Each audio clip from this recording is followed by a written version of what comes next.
আপনাদেরকে স্মরণ করা যে আমরা বসে একটু কথা বলবো, পরামর্শ নেব আর একটা কেক কেটে প্রতিষ্ঠা বার্ষিকীটা উদযাপন করব। তো আজকে যারা উপস্থিত হয়েছেন, আমি সামনে থেকে ডিজিটাল ব্রাউনবাড়িয়ার সম্পাদক আব্দুল্লাহ আল মামুন, আমাদের সাথে আছেন সোনালী লাইফ ইন্স্যুরেন্সের গোটা বাংলাদেশে যে অনন্য উচ্চতায় নিয়ে গেছেন আমাদের ব্রাহ্মণবাড়িয়ার সন্তান সাহিল ভাই, আছেন সাংবাদিকতা জগতের ব্রাহ্মণবাড়িয়া দিকপালই বলা যায়, সবচেয়ে জুনিয়র সম্পাদক যিনি ছিলেন এক সময়, এবং ব্রাহ্মণবাড়িয়ার জাদুকর থেকে শুরু করে সব কয়টা কাজে যার অবদান আছে আমাদের ইব্রাহিম খান সাহাদাত ভাই, আছেন বাংলা একাডেমির অ্যানলিস্টেড গবেষক কবি মহিবুর রহিম স্যার, যিনি শুরু থেকে প্রতীকের যাত্রা শুরু থেকেই আমাদের সাথে আছেন, এখনও আছেন। আমাদের এই যাত্রাটায় অনেকেই সহযোগী ছিল, অনেক কবি সাহিত্যিকরা ছিল, অনেকের অনেক বই প্রকাশ হয়েছে। তো আমাদের আজকের এই অনুষ্ঠানটা 16তম বছরে পদার্পণ, 16 বছর যাবৎ আমরা এই পর্যন্ত প্রতীকের 332তম আড্ডা করেছি আলোচনায়। তো আমাদের মাঝে আরেকজন উপস্থিত আছেন, যে আমার ভাই বলি, বন্ধু বলি, মানে যার সার্বিক সহযোগিতা আমার প্রতি আছে, বিশিষ্ট ব্যবসায়ী আমাদের ইব্রাহিম ভাই। এদিকে আছে জাকির ভাই, আছেন কবি, আমাদের সবচেয়ে মানে কি বলবো স্বভাব কবি বলি এবং আপাত মস্তক কবি আমাদের গোলাম মোস্তফা ভাই আছেন। তারপরে আমাদের সবার পরিচিত প্রত্যেকটা মানুষ, এখানে নাম উল্লেখ করে আমি নাই বললাম, কিন্তু প্রত্যেকটা মানুষ খুবই কাছের মানুষ এবং শুভাকাঙ্ক্ষী, সবসময় আমাদের বুদ্ধি পরামর্শ সবকিছু সহযোগিতা করে থাকেন। পথিক নিয়ে 2-3টি কথাই বলবো আজকে থেকে। আমি মনে করি একটা পথিক এমন একটা জায়গা যেখানে একটা মিডিয়া সেন্টার রয়েছে। পথিক এখানে অনেক নতুন যারা কাজ করতে চায়, বিশেষ করে আমি আমার অভিব্যক্তিটা এভাবেই প্রকাশ করব যে আমার অসংখ্য কবিতা ছিল। প্রথম যখন লিটন ভাইয়ের সাথে আমার দেখা হয়, তখন প্রথম আমি আবৃত্তিটা এখানেই শুরু করি। এখানে লিটন ভাই আমার বলেছিল যে আপনি এখানে আবৃত্তি করেন, আপনি যতদিন ইচ্ছে এখানে আবৃত্তির কাজটা আপনি করেন, এখানে স্টুডিও, এখানে ভালো কাজ করে, সাখাওয়াত আছে, শ্রম ঘাম তারা রেগুলার এখানে দিচ্ছে। আমি গত পরশুদিন একটা কবিতা এখান থেকে, ছোট্ট একটা কবিতা, মাহমুদ দারবিশের তার প্রেমিকার পক্ষ থেকে আমাদের তুফাইল ভাই একটা কবিতা লিখেছিল। তা আমরা জানি যে তার প্রেমিকা ছিল ইহুদি। তো যাই হোক, বর্তমান যে ফিলিস্তিনের প্রেক্ষাপট, এগুলো নিয়ে চমৎকার একটা কবিতা, সেই কবিতাটা আমি এখানে আবৃত্তি করলাম। পরক্ষণে দেখলাম প্রায় 800 থেকে 900 ভিউজ এই কবিতাটার হয়েছে। তো আমার পক্ষে সম্ভব ছিল না যে 800 মানুষকে একত্রিত করে কখনো এই মেসেজটা পৌঁছে যায়। অনলাইন বর্তমান সময়ের একটা যুগোপযোগী এবং চমৎকার একটা প্ল্যাটফর্ম। আসলে আমাদেরও কিছু সংকীর্ণতা আছে। সংকীর্ণতা বলতে আমাদের কিছু সীমাবদ্ধতা, সংকীর্ণতা বলা যাবে না, সীমাবদ্ধতা বলতে হবে যে আমরা ওইভাবে তুলে ধরতে পারতেছি না। কিন্তু পথিক ব্রাহ্মণবাড়িয়ার প্রত্যেকটা জায়গার যেখানে কথা বলি পথিক কি চিনে, হয়তো বা কার্যক্রমের ব্যাপকতাটা ওইভাবে আমরা করতে পারতেছি না। ইনশাল্লাহ আজকে আমরা প্রত্যয় ব্যক্ত করছি আগামী দিনে পথিককে নিয়ে আরো সুদূর প্রসারী কিভাবে ভাবনা, চিন্তা ভাবনা এগুলো করা যায়, এগুলো আমরা করব। পাশাপাশি হচ্ছে পথিকের কার্যক্রম থেমে নেই, পথিক চলছে। হয়তোবা সময়ে নিজেদেরকে আরো ওই ধরনের সুযোগ পেলে, আপনারা জানেন যে অনেক সময় কাজ করতে গেলে বিভিন্ন বাধারও সম্মুখীন হতে হয়, অনেকগুলো বিষয় থাকে। হয়তোবা সময় প্রস্ফুটিত হলে আরো চমৎকার ভাবে পথিক নিজেকে মেলে ধরবে। এবং এখানে যারা এখন সৃজনশীল, সৃষ্টিশীল মানুষরা এখানে নিয়োজিত আছেন, নতুন নতুন অনেক তরুণ প্রজন্মের অনেকেই এখানে আমাদের সাথে কাজ করছেন। তো এখানে বিভিন্ন বিষয়গুলো নিয়ে আমরা কাজ করছি। সম্প্রতি যুক্ত হয়েছে এখানে একটি পাঠাগার, যেটি ইতিমধ্যে একটি আলোড়ন তৈরি করতে সক্ষম হয়েছে। এখান থেকে আমরা প্রকাশনা কাজটি শুরু করেছেন লিটন ভাই, এবং আমি মনে করছি যে একটার পর একটা পদক্ষেপ পথিককে ধীরে ধীরে আরো অনেক বেশি সমৃদ্ধ করবে। পাশাপাশি আমি মনে করি আমাদের যে মিডিয়া সেন্টারটা আছে, এটাকে নিয়ে আমরা আরেকটু কাজ করব এবং কিছু বিষয় হাতে নেব, লিটন ভাইয়ের সাথে আমরা পরামর্শ করব এটা নিয়ে। এবং আমরা যদি এটা করতে পারি, এখানে অনেকেই আছে যারা নিজেদের প্রতিভাকে প্রকাশ করতে চায়, বিকশিত করতে চায়। নতুন প্রজন্মের তাদেরকে যদি এখানে এই সুযোগটা করে দেওয়া যায়, আমার মনে হয় যে সবাই পথিককে অন্যভাবে গ্রহণ করবে। আর আমার মনে হয় এত সুন্দর একটা প্ল্যাটফর্ম, পথিকে একজন চাইলে এটা কাজ করতে পারে। আমি ব্রাহ্মণবাড়িয়াতে আরো 2-1টা জায়গাতে গিয়েছি, এখানে অনেক একটা খরচের ব্যাপার থাকে, তারপরে অনেকগুলো বিষয় থাকে যে সবার পক্ষে বের করা সম্ভব না। সহজেই একটা নতুন নিউ কামার যারা আছে তারা এখানে আইসা একটা কাজ করতে পারতেছে। আর সবচেয়ে বড় কথা হচ্ছে এই জায়গাটা হচ্ছে একটা হেল্পফুল একটা জায়গা। এখানে সহযোগিতামূলক একটা মন মানসিকতা এটা কিন্তু নতুনদেরকে অনেক বেশি উৎসাহিত করে। আর মহিবুদ্দিন স্যার এখানে শুরু থেকে আমাদেরকে মানে বিভিন্নভাবে পরামর্শ দিয়ে নিজে উপস্থিত থেকে আমাদেরকে সহযোগিতা করছেন। আমি স্যারের কাছে এটাই চাইবো যে স্যার আমাদেরকে সবসময় যেভাবে এতদিন আমাদেরকে ইয়ে করে আসছেন, আমাদেরকে আপনি দিক নির্দেশনা দিবেন। আমাদের এখানে সবার প্রিয় ব্যক্তিত্ব শাহাদাত ভাই আছেন, উনিও আমাদেরকে আমার পক্ষ থেকে এবং প্রতীক টিভির পক্ষ থেকে আমরা বলবো আমাদের এখানে রেগুলার আপনারা আসবেন, আমাদেরকে বিভিন্ন পরামর্শ দিয়ে সহযোগিতা করবেন। সাহিল ভাই উপস্থিত রয়েছেন, আরো যারা আছেন সবাইকে আবারও আজ মহান মে দিবস উপলক্ষে এবং প্রতীকের আজকে পহেলা প্রতীকের যাত্রা শুরু প্রতিষ্ঠাবার্ষিকী উপলক্ষে আজকের সবার সম্মানিত সভাপতি এবং বিভিন্ন মিডিয়া ব্যক্তিত্ব সকলের প্রতি আমার সালাম, আসসালামু আলাইকুম। ব্রাহ্মণবাড়িয়ার কবি, সাহিত্যিক এবং সাংবাদিকদের সার্বিক সহযোগিতায় এগিয়ে যাচ্ছে। তো আমি আশা করব আপনারা আপনাদের যার অবস্থান থেকে আমাদেরকে সার্বিক সহযোগিতা করলে আমরা আরো এই প্রতীক টিভি প্লাস প্রতীকের যে কার্যক্রম আছে এগুলি এগিয়ে নিয়ে যেতে পারবো, সেই আশা আকাঙ্ক্ষা ব্যক্ত করে সবাইকে ধন্যবাদ জানিয়ে আমার অগোছালো বক্তব্য শেষ। ওকে, আমি দুটি কথা বলতেছি। আজকে মে দিবস মানে শ্রমিক দিবস। প্রত্যেকটি শ্রমিকের যে কষ্ট সাধনা অথবা উন্নয়নমূলক কাজ যেভাবে এগিয়ে নিয়ে যায়, অগ্রগতি করে দেশকে এবং জাতিকে আগে নিয়ে যায়, যেমন জাতি এবং দেশ তা বুঝতে পারে না, যারা জ্ঞানী গুণী মানুষ তারা বুঝতে পারে, তেমনিভাবে প্রতীক টিভি এইভাবে অগোচরে অথবা প্রকাশ্যে এ ধরনের তার কল্যাণমূলক কাজ এগিয়ে নিয়ে যাচ্ছে। এই হিসাবে আমি অত্যন্ত আনন্দিত এবং গর্বিত মনোবোধ করি।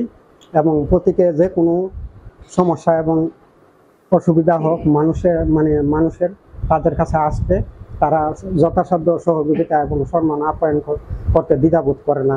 এই বলে আমি আমার বক্তব্য শেষ করছি। আমরা সুলয়ে পায়ে দিছি, এখন যেন আমরা সুন্দরভাবে সামনের দিনগুলো ভালোভাবে আরো করতে পারি, সবাইকে নিয়ে সহযোগিতার দ্বারা যেন করতে পারি। তো সবাই একটু সহযোগিতা করবেন আর আমাদের জন্য দোয়া করবেন। আসসালামু আলাইকুম। আমাদের প্রতীকের 16তম প্রতিষ্ঠাবার্ষিকী। লিটন স্যার একা বহু ওনার স্যারের তুলনা আমি বলার ঠিক না, আমার একা এতটুকু এগিয়ে যাওয়া, প্রতীক যেভাবে নাম দিচ্ছে প্রতীকের মতো উজ্জ্বল করার মতো আমাদের এখানে অনেক কর্মী আছে, কিন্তু এগিয়ে যাওয়ার মতো সাহস কোনো ব্যক্তি করে না। একমাত্র জিয়াদ স্যারই আমাদের প্রতীকের দিকে নিয়ে যাচ্ছে। আমি লাস্ট বয়সে জীবন বাঁচানোর জন্য, ইজ্জত বাঁচানোর জন্য দাদাভাইয়ের পরামর্শ নিই। উনি বলছে প্রতীকে কাজ করেন, 10 জনে ভালো করেন, আল্লাহ আপনার ভালো করবে। ওনার দিক নির্দেশনা অনুযায়ী আমি যতটুকু পারি মানুষের সহযোগিতা এবং প্রতীকের প্রতি যে কোনো সময় যতটুকু পারি সময় দেওয়া স্যারকে আমি সময় দিই। আর আপনাদের মতো মানুষ সবাই যদি আমরা পাশে পাই তাহলে আমাদের প্রতীকের আলোটা আরও অগ্রগতিতে এগিয়ে যাবে। আমি সকলের মঙ্গল কামনা করে প্রত্যেক টেলিভিশনের পক্ষ থেকে আশুগঞ্জ প্রতিনিধি হিসেবে আমি লিটন স্যারকে এবং আপনাদের সকলকে ধন্যবাদ জানিয়ে আমি আমার বক্তব্য শেষ করছি। এবং আপনারা সহযোগিতা আমরা যেন পাই এবং সহযোগিতার কারণে যেন আমরা প্রত্যেকটারে আরও এগিয়ে সামনে নিয়ে যেতে পারি। 2024 সাল যেন একটা রেকর্ড করতে পারি, আগামী 25 সাল যেন আরও শুভনীয় আমাদের হই। আর আমাদের কার্যক্রম সম্পর্কে আমাদের এখানে যারা আছেন আপনারা জানেন, আমরা আসলে বহুমাত্রিক কাজই করতেছি। সাহিত্য নিয়ে যেমন কাজ করছি, ডিজিটাল প্রক্রিয়া নিয়েও কাজ করছি। তো এই কাজে আমরা যখন আলোচনার আগে 2টা ছেলে আসছিল, দেখছেন, চিনেন তাদেরকে। ওদের একটা প্রজেক্টে আমরা কাজ করে দিয়েছি। এখন জিজ্ঞেস করলাম তোমাদের টার্ন ওভার কত, সে বললো $1000 উপরে। ব্রাহ্মণবাড়িয়া থেকে $1000 উপরে যদি তাদের ব্যাকআপ হয়, তারা আগামী 5 বছর পরে কী পরিমাণ যাবে, এটা শুধু অনলাইনের মাধ্যমেই সম্ভব। আর প্রতীক টিভি মূলত যে নিউজ নিয়ে কাজ করতেছে তা না, আমরা পুরো প্রক্রিয়াটাই এমন যে আমরা ঘোষণা করছিলাম 2016 সালে 2000 লোকের কর্মসংস্থান করবে, কিন্তু পারিপার্শ্বিক পরিস্থিতি সব মিলে এই কাজটা হয়তো করা হয়ে ওঠে না। কিন্তু বিচ্ছিন্নভাবে আমরা যে কয়েকটা কাজ করছি বা যারা আমাদের এখান থেকে গিয়ে বাইরে কাজ করছে তারা কিন্তু ভালো করতেছে, অন্তত কোথাও জব করতে হয় না তাদের। হ্যাঁ, এর পাশাপাশি সাহিত্য চর্চাটাকে আমরা গুরুত্ব দিচ্ছি, কারণ আমরা মনে করি একজন মানুষ, সে যে মানুষ যদি না জানে সে কখনো সমাজের জন্য ভালো কিছু করতে পারে না। আর মানুষকে জানতে গেলে তাকে সাহিত্য বই নিয়ে পড়তে হবে তাকে জানার জন্য। তো এই মুহূর্তে আমাদের মধ্যে উপস্থিত হয়েছেন সাদমান সাহেব ভাই, একজন কবি, কথা সাহিত্যিক, সুসংগঠক এবং সুন্দর আলোচক। আমি সাদমান সাহেব ভাইকে আমাদের সম্পর্কে কিছু পরামর্শমূলক আলোচনার জন্য অনুরোধ করছি। তার অঙ্গ সংগঠন, অন্যান্য কার্যক্রম কি? আমি শুধু একটা কথাই বলবো, যে মিডিয়ার শক্তি কি। আপনারা জানেন যে পৃথিবীতে যতগুলো রাজনৈতিক দল গঠিত হয়েছে, তাদের প্রত্যেকের পিছনে সবচেয়ে বড় ভূমিকা পালন করছে মিডিয়া। তো তখন তো ছিল না, টেলিভিশন ছিল না, পত্রিকা। তখনকার সময় যে আজাদ পত্রিকা, মাসিক মোহাম্মদী পত্রিকা,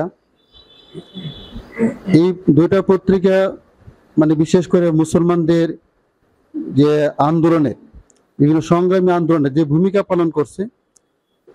তারপরে আমরা দেখি মুক্তিযুদ্ধের সময় ইত্তেফাক পত্রিকার যে ভূমিকা।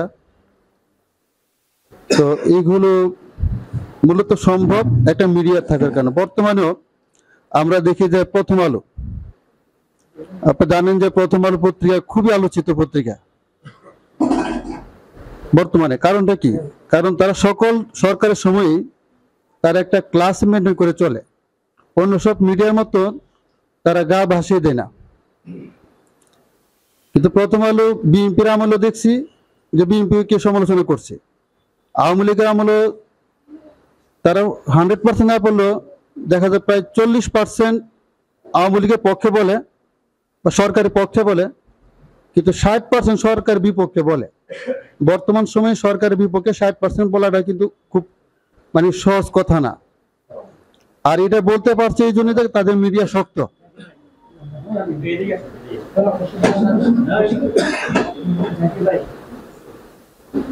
তো লোকাল পর্যায়ে, এটা তো বললাম জাতীয় পর্যায়ে, লোকাল পর্যায়ে আমরা দেখি যে কোনো পত্রিকায়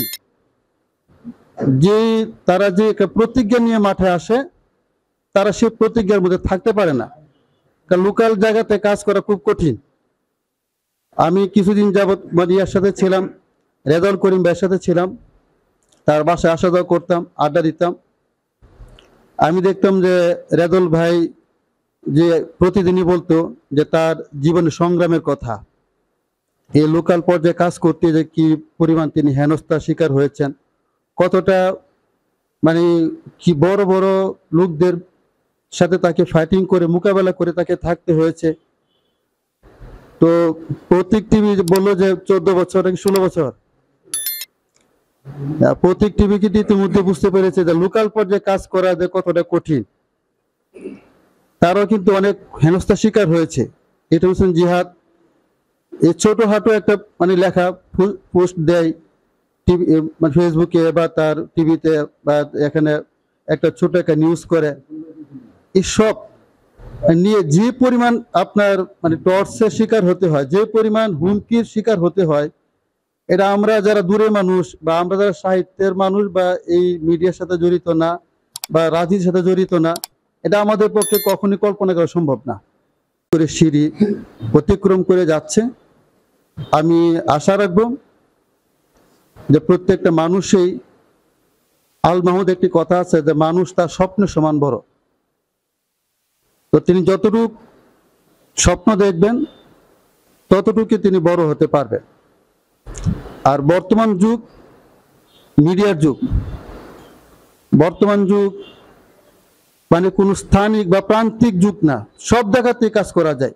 আমি লোকাল আর ও জাতীয় এই বলে কোনো এই ধরনের বলার কোনো সুযোগ নেই। কারণ সারা পৃথিবী এখন আমাদেরকে ফলো করে। ব্রাহ্মণবাড়িয়াকে সারা পৃথিবী, কিছুদিন আগে আপনারা দেখছেন যে একটা পুতুল নাচ, ব্রাহ্মণবাড়িয়ার ব্যাপারে অসংখ্য মিডিয়াতে অসংখ্য নেতিবাচক খবর আসে, কিন্তু একটা খবর কিন্তু ব্রাহ্মণবাড়িয়াকে 1000 গুণ ভাবমূর্তি উজ্জ্বল করে দিয়েছে। পুতুল নাচের যে একটা নিউজ কিছু ভাইরাল হলো, সারা পৃথিবীতে আলোড়ন সৃষ্টি করে ফেলছে।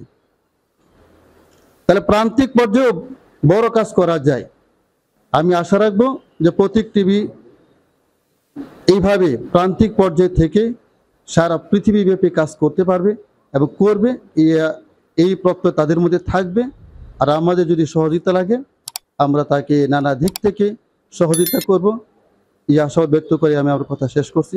আসসালামু আলাইকুম। আসলে গোটা বাংলাদেশের মধ্যে এমন একটা অবস্থানে আছে যে ব্রাহ্মণবাড়ে মানে একটা বিপ্লব, ব্রাহ্মণবাড়ে মানে একটা সম্ভাবনা, এবং ব্রাহ্মণবাড়ে মানে নতুন কিছু করা। কারণ গোটা বাংলাদেশে ব্রাহ্মণবাড়ির মধ্যে কোনো আন্দোলনই চাপাইতে পারে না।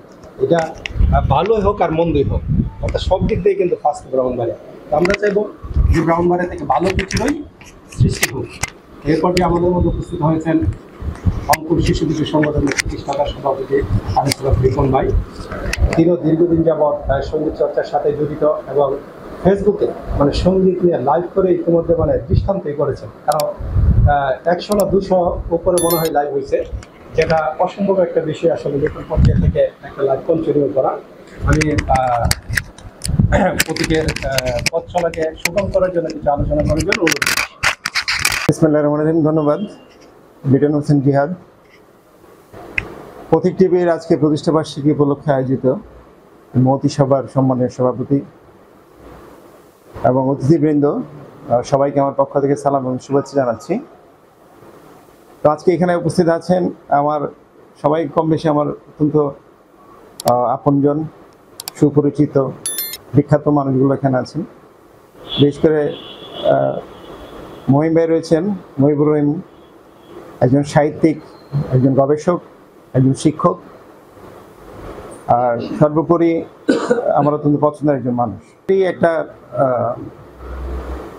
আন্দোলন লাগে, কারণ আমরা আন্দোলন সংগ্রামের মধ্য দিয়ে এই দেশটাকে যেমন পেয়েছি, আমাদের প্রত্যেকটা ক্ষেত্রে প্রতিষ্ঠা পেতে গেলেও আমাদের আন্দোলন, তারপরে আমাদের কি বলে সংগ্রামের মাধ্যমে আমাদেরকে উঠতে হয়। কিছুক্ষণ আগে বলছিলেন যে লিটন হোসেন জিহাদ সামান্য লেখা নিয়ে অনেক বিপদের মুখে পড়েছিলেন, অনেক তোপের মুখে পড়ে নিজের জীবন বিপন্ন হওয়ার পর থেকে তিনি উঠে দাঁড়িয়েছেন। এরকম প্রত্যেকের জীবনে হয়তো খেয়াল করলে দেখা যাবে প্রত্যেকের জীবনে কিছু না কিছু তার আন্দোলন সংগ্রাম রয়েছে, আর এগুলা করেই আমাদেরকে আসলে যেতে হবে। আমি অনেক আন্দোলন সংগ্রামের মধ্যে থেকে এখনো টিকে আছি, বিভিন্ন পর্যায়ে বিভিন্ন ধরনের বৈভব পরিস্থিতির শিকার হয়েছি। তবে আমার বিশ্বাস হচ্ছে যে এগুলা জীবনে আসবে, এগুলাকে ভয় পেলে চলবে না, এগুলোর জন্য পিছু হটে গেলে চলবে না। সাহস নিয়ে, সৎসাহস নিয়ে এবং সৎভাবে এগিয়ে যেতে হবে প্রত্যেকটা ক্ষেত্রে। এটা হতে পারে সাংগঠনিক, হতে পারে রাজনৈতিক, হতে পারে বিভিন্ন ব্যবসা প্রতিষ্ঠানের মাধ্যমে, বিভিন্ন সংগঠনের মাধ্যমে। তো আমরা চাই পথিক এমন একটা অবস্থায় এখন আছে, শুরু থেকে আমি হয়তো ছিলাম পথিকের সাথে, পথিকের বিভিন্ন কার্যক্রমের সাথে আমি সম্পৃক্ত ছিলাম। আমার ওয়ে থেকে যতটুকু চেষ্টা ছিল আমি পথিকের জন্য কাজ করার চেষ্টা করেছি। লিটন ভাইয়ের পাশে থেকে যতটুকু সম্ভব হয়েছে আমি করার চেষ্টা করেছি। তো এখন হয়তো বিভিন্ন কারণে আমারও ব্যস্ততা বেশি হয়ে গেছে, লিটন ভাইও ব্যস্ততার মধ্যে পড়ে, যোগাযোগটা একটা মোটামুটি একটা গ্যাপ হয়ে গেছে। তারপরে মাঝে মাঝে আমাদের কথা হয়, দেখা হয়ে যায়। তো মানুষের মধ্যে মানুষের যে একটা কমিউনিকেশনে গ্যাপ হলে অনেকাংশে ক্ষতির সম্মুখীন হতে হয়।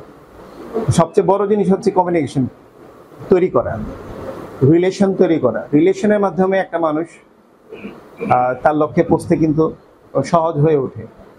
তো আমরা কারোর সাথেই মানে দুঃসম্পর্ক রেখে এগোতে চাই না, সুসম্পর্ক রেখে এগোতে চাই। প্রতীক টিভি ওইভাবে সকলের সাথে সুসম্পর্ক রেখে তার কার্যক্রম নিয়ে এগিয়ে যাবে। এই ব্রাহ্মণবাড়িয়ার এই মফস্বল শহর থেকে তার যেমন সৃষ্টি হয়েছে, সে এখানেই বসে থাকবে না, আন্তর্জাতিক পর্যায়ে পর্যন্ত ছড়িয়ে পড়বে তার কার্যক্রম। এটাই আমাদের প্রত্যাশা হোক আজকের এই দিনে, এবং প্রতীক টিভির উত্তরোত্তর উন্নতি সমৃদ্ধি কামনা করে আজকের মতো আমি বক্তব্য শেষ করছি। ধন্যবাদ সবাইকে। আমি আনন্দিত কথা বলার সুযোগ দেওয়ার জন্য লিটন ভাইকে ধন্যবাদ। পহেলা মে আমরা যারা শব্দ নিয়ে কাজ করি আমরাও শব্দ শ্রমিক, আর যারা বিভিন্ন উপাদান নিয়ে, হাতুড়ি নিয়ে কাজ করে, কাস্তে নিয়ে কাজ করে, তারাও শ্রমিক। কথা প্রসঙ্গে সাহিত্য সাংবাদিকতার কাজই হচ্ছে মানুষের অবস্থাকে স্পষ্ট করে তুলে ধরা। আমরা যদি মানিক বন্দ্যোপাধ্যায় আর তিতাস নদীর একটি নদীর নাম এই উপন্যাস দুইটার দিকে লক্ষ্য করি, তাহলে এখানে তিনি সমাজের এরকম কিছু প্রান্তিক শ্রমজীবী মানুষের কথা উল্লেখ করেছেন যারা কখনোই যাদের কোনো কাজের নিশ্চয়তা নেই, যারা কখনোই সরকার থেকে কোনো ভাতা পায় না, যাদের পাশে কখনোই কেউ দাঁড়ায় না। আজকে 1 মে আমাদের মতো যারা শব্দ শ্রমিক আছি, আমরাও এক প্রকার অবহেলিত। যে এরকম কোন লেখক খুব কম আছেন যিনি একথা বলতে পারবেন যে তার রয়্যালিটি তার প্রকাশক সঠিক সময় দিয়েছে এবং সবটাই দিয়েছে, এরকম নেই। দু একজন আছে, হুমায়ুন আহমেদের মতো যারা জনপ্রিয় সাহিত্যিক ছিলেন, ওনাদের কথা আলাদা, কিন্তু শতকরা 90 জন লেখকই পরিপূর্ণভাবে তার রয়্যালিটি পায় না। যদিও রয়্যালিটি পাওয়ার জন্য আইন আছে, মামলাও করা যায়, কিন্তু যে টাকা মামলা খরচ করা যায় এর চেয়ে খুবই কম পাওয়া যায় রয়্যালিটির টাকা, এজন্য কি আর ওইদিকে যায় না। এই যে আজকে পৃথিবী একটা সমগ্র পৃথিবীর মধ্যে একটা বন্ধ্যাত্ব অবস্থা। আজকে ডাক ডোল পিটিয়ে 1 মে পালন করা হচ্ছে শ্রমিক দিবস হিসাবে। এই শ্রমিক দিবসের সুফল কতজন পাচ্ছে? যারা গার্মেন্টসে কাজ করে তারা পাচ্ছে, যারা এরকম রেজিস্টার্ড আছে তারা পাচ্ছে, কিন্তু যারা ক্ষেত্র মজুর আছে, যারা জেলে আছে, তাঁতি আছে, মাঝি আছে, এদের কে কোনো বোনাস আছে? এদের কোনো চাকরি কাজের নিশ্চয়তা আছে? অধিকার নাই। সব শুধুমাত্র নাম কাওয়াজতে সারা বিশ্বে একটা উদযাপন, ডাকডোল পিটিয়ে, কিন্তু এই সুবিধা থেকে সমগ্র পৃথিবীর অধিকাংশ শ্রমজীবী মানুষই বঞ্চিত। যিনি কনস্ট্রাকশনের কাজ করে, আমরা সাধারণত গ্রামের ভাষায় যাদেরকে যোগালি বলে থাকি, এরা কাজ করলে বেতন পান, না হলে পায় না। তো এদের কি বোনাসের দরকার হয় না? বোনাস শুধু গার্মেন্টস শ্রমিকদেরকে দেয়, আর গার্মেন্টস শ্রমিকদেরকে বোনাস দেওয়ার জন্য আন্দোলন, কিন্তু তাদের জন্য তো কেউ কোনো আন্দোলন করে না। কিন্তু ডাকডোল পিটিয়ে খুব 1 মে পালন করা হচ্ছে। আজকে আমরা সাহিত্য এবং সাংবাদিকতা, প্রতীক টিভির এবং যে পত্রিকা আছে, এটা নিয়ে কাজ করা হোক। দুঃখজনক বলতে হোক, আমাদের বাংলাদেশে সত্যিকার অর্থে কোনো সাংবাদিকতা এবং সংবাদপত্র আছে কিনা আমার সন্দেহ আছে। এবং সমগ্র বিশ্বের মধ্যে এই অবস্থা। কোনো না কোনো এজেন্সির, কোনো না কোনো গোত্রের হয়ে কোনো না কোনো পত্রিকা, কোনো না কোনো টেলিভিশন চ্যানেল কাজ করে। সত্যিকার অর্থে গণকণ্ঠ, মানুষের কথা বলা। যিনি সাংবাদিক তার নিজস্ব একটা মতাদর্শ থাকতে পারে, রাজনৈতিক মতাদর্শ থাকতে পারে, ধর্মীয় মতাদর্শ থাকতে পারে, কিন্তু তিনি যখন তার পেশাগত কাজে আসেন, যখন তার এই মতাদর্শ তিনি তার পেশাগত কাজের মাধ্যমে প্রকাশ করতেছে, তখন এটা সাংবাদিকতা থাকে না। বাংলাদেশে কত ঘটনাই তো ঘটে। গাইবান্ধাতে সাঁওতাল পল্লীতে আগুন দেওয়া হয়েছে।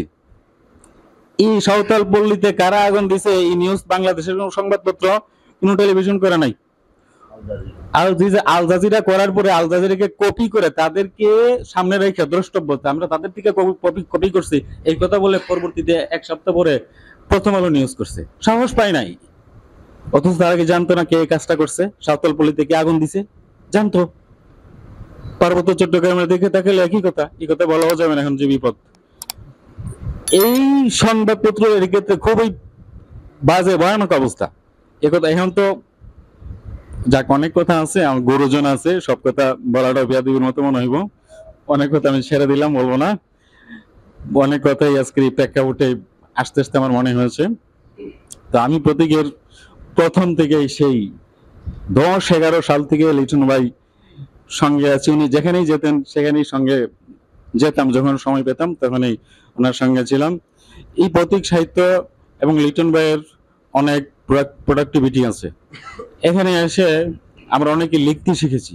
এখানে এসে কিভাবে একটা বই প্রকাশ করতে হয়, একটা পত্রিকার মধ্যে কিভাবে একটা লেখা দিতে হয়, সেটা আমরা জেনেছি। কিন্তু আমরা হচ্ছে অনেকে অকৃতজ্ঞ, কখনোই কৃতজ্ঞতা প্রকাশ করি না। যে একটু চোখ মুখ ফুটে এখান থেকে গিয়ে ওনার বদনাম, এগুলো সাক্ষী আমি। বহুত আসছে মহারতী আমার চোখে বহুত দেখছি।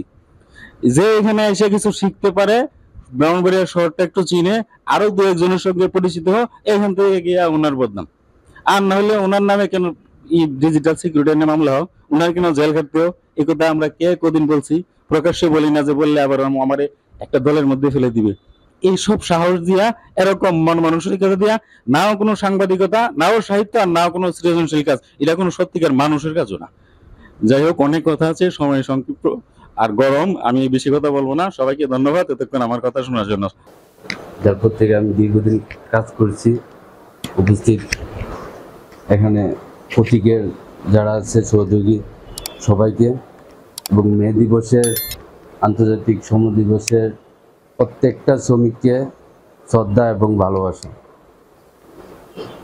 প্রতীক টিভি আজকে 16তম প্রতিষ্ঠাবার্ষিকী। প্রতীক টিভির নাম মনে হয় প্রতীকের 16তম প্রতিষ্ঠাবার্ষিকী।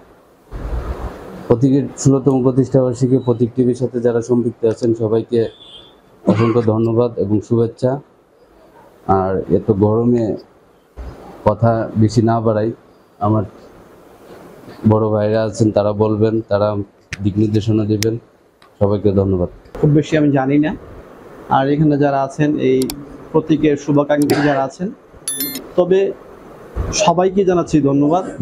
এবং অবশ্যই ধন্যবাদ দিতে হয় আজকের এই সুন্দর প্রোগ্রামে আমাকে আমন্ত্রিত করার জন্য আমার ভাই রিটন হোসেন জিয়াদকে। আমি ওনাকে একটি কথাই বলতে চাই, সাংবাদিকদের যে পেশাটা, এই পেশাটা আসলে বর্তমান সময়ের জন্য অনেক একটা কঠিন পেশা হয়ে দাঁড়াইছে। কারণ আমরা সত্যকে সত্য বলতে জানি না, মিথ্যেকে সত্য বলে চাপাই দেয়। এখন এগুলো বললে আমি হয়ে যাব কোন একটা দলের, তো এই কথা আসলে বলতে চাচ্ছি না। যেটা বলতে যাচ্ছি এটাই, যে আপনার এই প্রতীক টিভিকে আগায় নেওয়ার জন্য আমার কাছে মনে হয় আপনার কিছু ত্রুটি আছে, যেগুলোকে নিয়ে আপনি খুব কম কাজ করেন। ভাই, এটা মাঠের কাজ, মাঠে থাকতে হবে, প্রচুর লেখালেখি করতে হবে, প্রচুর খাটাখাটি করতে হবে। তো সেই জন্য যে বিষয়গুলো আপনি বেশি ফোকাস করলে আপনার এই টিভি আরও জনপ্রিয় হয়ে উঠবে। ভয়ভীতিকে বুকে ধারণ না করে এটাকে সাহসের সাথে এবং সৎ সাহসের সাথে বলবো, এটা করে আপনার এই টিভি আগায় নেবেন। আপনার সাথে আগে ছিলাম, এখন আছি, আগামীতে থাকবো। আসলে আমি বেশি কিছু বলতে পারবো না, কারণ আমার ক্ষুদ্র জ্ঞান, যারা বড় ভাইরা আছেন উপস্থিতি, তারা আলোচনা করবে। তো আমার এক বুক ভালোবাসা থাকবে প্রতীকের জন্য। সবাইকে ধন্যবাদ জানাচ্ছি, সবার সুস্বাস্থ্য কামনা করছি। আসসালামু আলাইকুম রহমতুল্লাহি ওয়া বারাকাতুহু। আমি একেবারেই এই 16 বছরের ইতিহাসে প্রথমবার এই প্রতীকের অফিসে।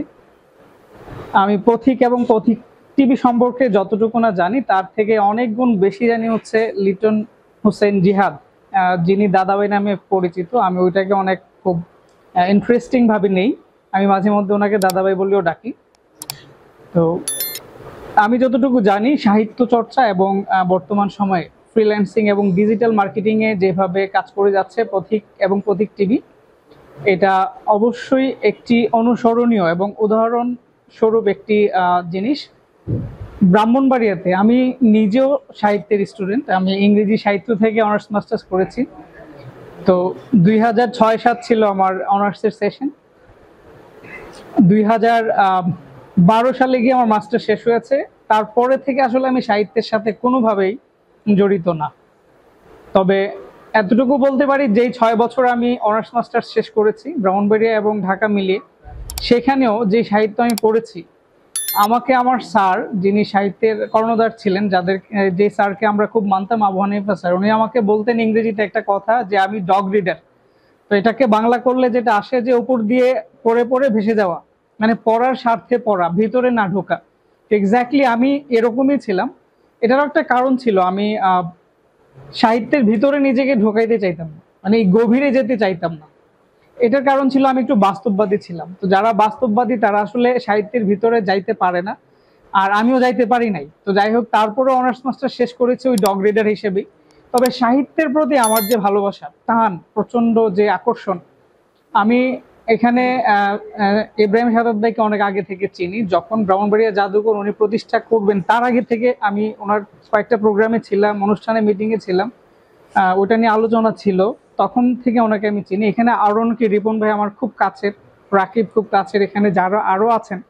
সাহিত্য নিয়ে, সাহিত্য বলতে আমি যেটা বুঝি সুন্দরের চর্চা, সৃষ্টিশীল হওয়া বা সৃষ্টির চর্চা। তো আমাদের এই সমাজ বর্তমানে সুন্দরের বাইরে গিয়ে অসুন্দরকে নিয়ে যতটা চর্চা শুরু করেছে, সেখানে সুন্দরের সত্যিকার অর্থে চর্চা হওয়াটা অনেক জরুরি। তো সেই কারণে সাহিত্য চর্চাটাকে ওই লেভেলই রাখতে হবে যেখান থেকে সুন্দরের সৃষ্টি হয়। পাশাপাশি স্বচ্ছতা আমাদের সমাজকে, মানে এমনভাবে বাংলাদেশে এখন একটা কথা চলে যে স্বচ্ছতাই বেআইনি। তো যারা স্বচ্ছ, যারা ভালোর দিকে, এবং আপনারা সম্প্রতি জানেন যে ব্যারিস্টার সুমন একজন জনপ্রিয় এমপি এখন, উনি একটা কথা বলেছেন, সেদিন আমি এটা শুনতেছিলাম, যে বাংলাদেশে আপনি ভালো কিছু করতে গেলে আপনাকে দুইটা জিনিস ফেস করতে হবে। হয় আপনি আপনাকে মারা যেতে হবে, দুই না হয় আপনাকে বেজ্জতি হতে হবে। তো এই কথাটা কিন্তু বাংলাদেশের একটা সামারি, হ্যাঁ, এটা সত্য। আজকে যদি আমি লিটন হোসেন জিয়াদ ভাইয়ের কথা বলি, লিটন ভাইয়ের কথা বলি, সাংবাদিকতা নিঃসন্দেহে সমাজের জন্য, দেশের জন্য একটা কল্যাণকর জিনিস। আমার মনে আছে আমি সাংবাদিকতার প্রতি আমার অনেক আকর্ষণ ছিল, আমি অনেকগুলো কোর্স করেছি সাংবাদিকতার উপরে, কিন্তু কেন যেন আমি এই প্রফেশনে আসিনি। তো সেই অর্থে যদি বলি, সাংবাদিকরা কিন্তু একটা দেশকে আগায় নিয়ে যাওয়ার জন্য একটা বড় ধরনের পিলার হিসেবে কাজ করে। তো তখনই যেটা অনেকের মুখ থেকে শুনলাম, আমি আসার এখানে আলোচনা শুরু হওয়ার আগে কথা চলতেছিল হলুদ সাংবাদিকতা, বা আবার ওইটাকে ছাপিয়ে আরো ভিন্ন কিছু।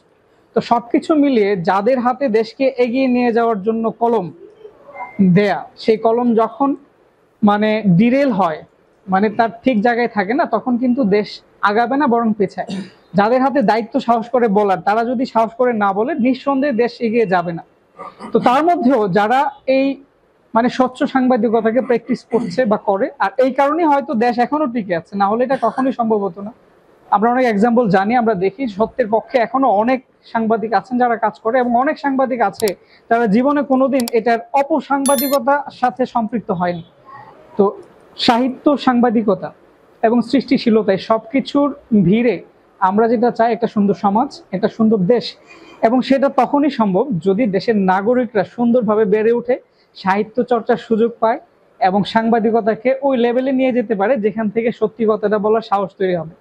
আমি এর আগে পর্যন্ত এই পথিক এবং পথিক টিভির সাথে ছিলাম না, বা কখনো ছিলাম না বলতে অ্যাকচুয়ালি ছিলাম না, যেটা ছিলাম সেটা হচ্ছে ভার্চুয়ালি ছিলাম। সবসময় শুভাকাঙ্ক্ষী ছিলাম। 2015 থেকে 18 পর্যন্ত আমি অনেক স্টুডেন্ট পড়িয়েছি, সেখানে আমার অনেক স্টুডেন্ট পথিকের সাথে কানেক্টেড ছিল, তাদের মাধ্যমে আমি এই পথিকের ব্যাপারে অনেক জেনেছিলাম। তো আমি যেটা বলবো, এখন থেকে আমি পথিকের সাথে আছি। আমি সম্প্রতি ওনাদের ডিজিটাল যে মার্কেটিং, সেটার একটা কার্যক্রমের সাথে আমি নিজেও সম্পৃক্ত হয়েছি। চ্যানেল এবং পেজ নিয়ে কাজ করার ইচ্ছা আমার অনেক আগে থেকে ছিল, সম্প্রতি সেটা আমি কথা বলে কাজ শুরু করেছি। এটা হয়তো আস্তে আস্তে গ্রো করবে ইনশাল্লাহ। তো পথিকের সাথে আগে না থাকতে পারলেও এখন থেকে আছে এবং থাকবো ইনশাল্লাহ। এবং আজকে আমাকে এত সুন্দর একটা পরিবেশে আমন্ত্রণ জানানোর জন্য লিটন ভাইকে অনেক ধন্যবাদ। আর ভবিষ্যতে এই ধরনের অনুষ্ঠান হলে অবশ্যই আমাকে জানাবেন। আমি জানি আমি ব্যস্ত থাকি, তারপর আমি চেষ্টা করব যদি সম্ভব হয় এখানে উপস্থিত হওয়ার। কথা বলার জন্য আহ্বান জানাচ্ছি পুরুলিয়ার সম্পাদক ইব্রাহিম সাদাত ভাইকে, যিনি সর্ব অবস্থায় সব পরামর্শ দান করেন এবং মানুষকে মানে সর্ব বিষয়ে সহযোগিতা করেন। আমি অন্তত দেখি নাই সাদাত ভাই কখনো কাউকে খুব পরামর্শ দিন। বিশেষ করে আমি তার পরামর্শ দরকার পেয়েছি, কিন্তু ধন্যবাদ জানাচ্ছি ভাইকে। যাত্রাটা কিভাবে ভালো করা যায় এই বিষয়ে পরামর্শ নিয়ে আলোচনা করার জন্য আজকে আসলে একটা খুব চমৎকার পরিবেশ, এবং চমৎকার পরিবেশে আমরা যেই উপলক্ষে এখানে সমবেত হয়েছি, সেটি অবশ্যই একটি প্রতিষ্ঠানের জন্মক্ষণ। আসলে পৃথিবীতে এই পর্যন্ত যতটা ক্রিয়েটিভ কাজ হয়েছে, সকল ক্রিয়েটররাই হচ্ছে পাগল। কোনো মানুষ যদি তার স্বাভাবিক জীবনযাত্রায় অভ্যস্ত হয়, তার পক্ষে নতুন কিছু সৃষ্টি করা সম্ভব না। আপনি যদি তথাকথিত যে সিস্টেম আছে সেই সিস্টেমকে ব্রেক করতে না পারেন, তাহলে আপনি নতুন কিছু সৃষ্টি করতে পারবেন। ঠিক আমার প্রথম জীবনের একটা ঘটনা বলি। ঢাকায় আমি একটা লোকের সঙ্গে কথা বলছিলাম, সে আমাকে বলতেছে, ভাই এক সময় দেশের মানুষ পানি কিনে খাবে, আপনি পানির ব্যবসাটা শুরু করেন। তখন আমার বিসিকে ব্যবসা আছে। আমি বললাম যে ভাই, আমি তাকে অনেক তথ্যপত্র দিলাম, দিয়ে বললাম যে বাংলাদেশের মানুষ কেন পানি কিনে খাবে, যেখানে চাপ দিলেই, টিউবওয়েলে চাপ দিলেই পানি ওঠে, এই দেশের মানুষ পানি কিনে খাবে আপনি বলতেছেন, এটা তো আমার কাছে কোনোভাবেই গ্রহণযোগ্য মনে হচ্ছে। উনি আমাকে খুব দৃঢ়তার সঙ্গে বললেন, আপনি কথা নিশ্চিত থাকেন যে আপনার জীবদ্দশায় আপনি দেখে যাবেন যে বাংলাদেশের মানুষ পানি কিনে খাচ্ছে। এবং আজকে দেখেন, আপনি যদি হিসাব করেন, কেরোসিনের মূল্যে কিন্তু আমরা পানি খাচ্ছি, 70 টাকা লিটার কিন্তু প্রায় পড়ে যায়। এই যে আমরা পানি কিনে খাচ্ছি, এই যে দূরদৃষ্টি, এই দূরদৃষ্টিটা বিভিন্ন ক্ষেত্রে কিন্তু কার্যকরী। এই যে আজকে বাংলাদেশে ডিজিটাল প্ল্যাটফর্ম, ডিজিটাল মার্কেটিং বা ডিজিটাল একটা বিষয়ের মধ্যে যে একটা বৈপ্লবিক পরিবর্তন আসতে পারে, এই কথাটা কিন্তু লিটন হোসেন জিহাদ বুঝতে পারছে। এবার একটা কথা আমি খুব চ্যালেঞ্জ সহ বলতে পারবো, সেটা হচ্ছে যে আমার জানা মতে ব্রাহ্মণবাড়িয়ায় তখন হয়তো কেউ অনলাইন ইউজ করে না, যখন আমি অনলাইন ব্যবহার করি, যখন আমার ইমেল আছে। যখন আমার ইমেল আছে তখন ব্রাহ্মণবাড়িয়ার কেউ অনলাইন ব্যবহার করে এটা আমার জানা নাই। কেন জানা নাই? কারণ তখন বাংলাদেশে ইন্টারনেট আসেই নাই। ইন্টারনেট আসলে তো আপনার মেইল ওপেন করবেন। আমি ইন্টারনেট ব্যবহার করার জন্য আমি কলকাতায় যেতাম, ইন্টারনেট ব্যবহার করার জন্য আমি কলকাতায় যেতাম। আগরতলা তো এটা চিন্তা করা যায় না যে আগরতলা ইন্টারনেট আছে, এখানে বাংলাদেশের রাজধানীতে নেই। আমি প্রতি 3 মাস পরে পরে হটমেলে আমার অ্যাকাউন্ট, 3 মাস গেলে হটমেল অ্যাকাউন্ট ডিসেবল হয়ে যায়, 3 মাস পরে গিয়ে আবার এটা রিনিউ করতে হয়। এরপরে আসলো আপনার জিমেইল। জিমেইল যখন আসছে, এখানে অনেকেই আপনার অনলাইনে অভ্যস্ত, কিন্তু আপনারা জানবেন না যে জিমেইল অ্যাকাউন্ট নিতে গেলে একটা পদ্ধতি ছিল। সেই পদ্ধতিটা হচ্ছে, যার জিমেইল অ্যাকাউন্ট আছে সে 50 জনকে এটা দিতে পারবে, এর বাইরে দিতে পারবে না। তখন জিমেইল অ্যাকাউন্ট পাওয়ার জন্য পত্রিকায় বিজ্ঞাপন দেওয়া হয়েছে। মেহেদি হাসান নামে এক লোক পত্রিকায় বিজ্ঞাপন দিয়েছে, আমি তার কাছ থেকে জিমেইল অ্যাকাউন্ট ধার করে আনছি। মানে সে আমাকে 50 জনের মধ্যে একজন, সে বলছে যে আমার কাছে আর একটা আছে, একটা না দুইটা আছে, আমি দিতে পারবো। তখন আমি তার কাছে ফোন করে বললাম যে ভাই তাহলে আমাকে পাঠান, আমার হটমেলে আপনারটা পাঠান। তখন উনি আমাকে সেই মানে ইনভাইটেশন পাঠাইছে, তখন আমি জিমেইল ওপেন করছি। এই কথাগুলো বলার উদ্দেশ্য হচ্ছে, প্রথম বাংলাদেশের মধ্যে সায়েন্স ল্যাবে আপনার স্যাটেলাইট আসলো, যার মাধ্যমে ইন্টারনেট। 1 ঘন্টা ব্যবহারের জন্য সায়েন্স ল্যাবকে আমার দিতে হতো 60 টাকা। মানে আমি কলকাতায় যাওয়া থেকে বাঁচলাম আর কি, কলকাতায় আর যাইতে হয় না, তখন আমার সায়েন্স ল্যাবে যাইতে হয়। কিন্তু দুর্ভাগ্য হচ্ছে যে আমি লিটন হোসেন জিহাদের মতো এত বুদ্ধিসম্পন্ন না, যার কারণে আমি এটা দূরদৃষ্টিতা পাই, এটাকে ব্যবহার করে কিভাবে মার্কেটিং করা যায়, কিভাবে ব্যবসা করা যায়, এই বুদ্ধিগুলো কিন্তু আমার হয় নাই, যেটা লিটন হোসেন জিহাদ পারছে। আজকে শ্রম দিবসে অনেক কথাই হয়েছে, আমি একটু ব্যতিক্রমী কথা বলি। আপনারা হয়তো অনেকে ভাববেন যে একজন কৃষক, একজন মজুর, একজন তাঁতি, একজন শ্রমিক, তার কষ্টটা অনেক বেশি। কিন্তু একজন মালিকের কষ্টটা কি, এটা কিন্তু কেউ কোনোদিন স্বপ্নেও ভাবেন নাই, স্বপ্নেও ভাবেন নাই। কেন ভাবেন নাই? কারণ আপনার চিন্তার গণ্ডিটা সীমিত।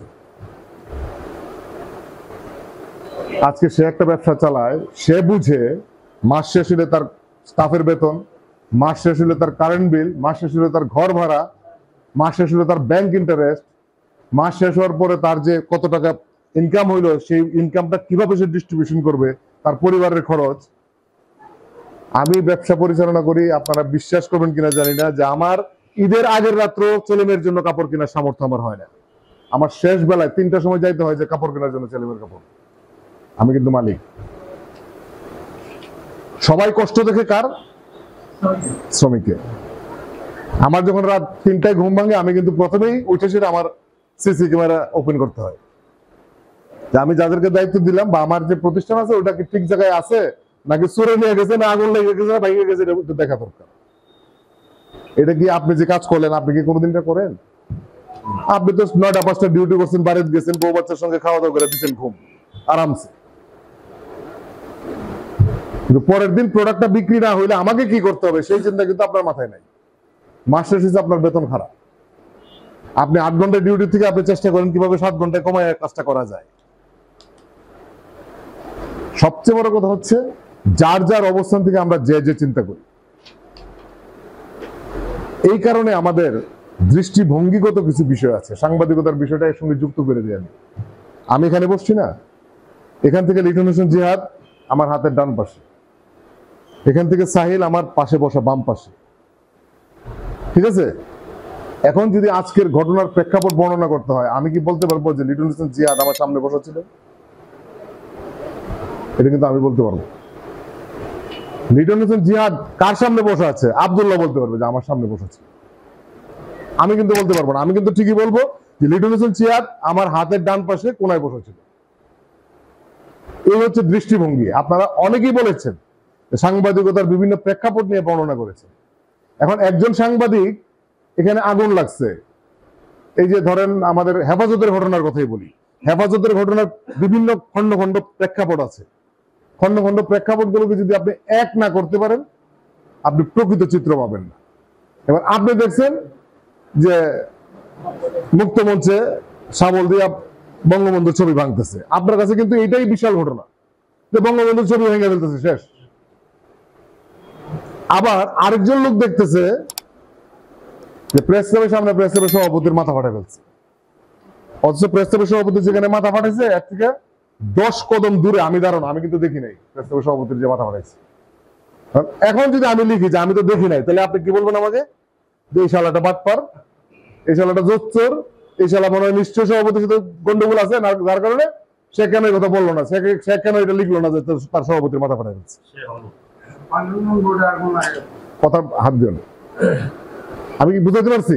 অথচ সে কিন্তু আমার থেকে 10 কদম দূরে, 10 কদম দূরে একটা লোক দৌড়ে এসে বলতেছে যে জামির মাথা ফাটাই ফেলছে, আপনি দৌড় দেন, হাসপাতালে নিচ্ছি। যদি ওই লোকটা আমাকে না বলে তাহলে কিন্তু আমি জানতামও না যে জামির মাথা ফাটা গেছে। এই যে দেখার দৃষ্টিভঙ্গির যে প্রেক্ষাপটটা, এটা কেন বর্ণনা করলাম বুঝছেন? একজন সাংবাদিককে দোষ দেওয়া খুব সহজ। আমি কিন্তু আলোচনার আগে একটা কথা বলছি যে একজন সাংবাদিকের যখন প্রাণহানি ঘটে তার শিশু সন্তানের ভার, তার বউ, তার মা বাবার ভার কিন্তু আপনারা কেউ নেন না। আপনারা অনেক কিছু চান, জনগণ অনেক কিছু চায় আমাদের কাছে, আমরা যেন একদম কলিজা খুলে সবকিছু যেন তাদেরকে দিয়ে দিই উজাড় করে। বিনিময়ে আপনারা কি দিচ্ছেন আমাদেরকে? আপনারা তো আমাদের নিরাপত্তা দিতে পারতেছেন না। সাগর রুনির আজকে রাষ্ট্র সহ কেউ কিন্তু বলতে পারতেছে না, প্রায় 100-র উপরে 110-20 বার তার তদন্ত রিপোর্ট চেঞ্জ হচ্ছে, ডেট পড়তেছে। এই তদন্তটা করার ক্ষমতা রাষ্ট্রের নাই, বারবার আদালত থেকে তারা সময় নিচ্ছে। তাহলে আজকে যদি আমি মারা যাই তাহলে কি আমি কি সাগর রুনির মতো হবো না? সকল সময়ে এটা একটা প্রবাদই আছে, যে যায় লঙ্কায় সে হয় রাবণ।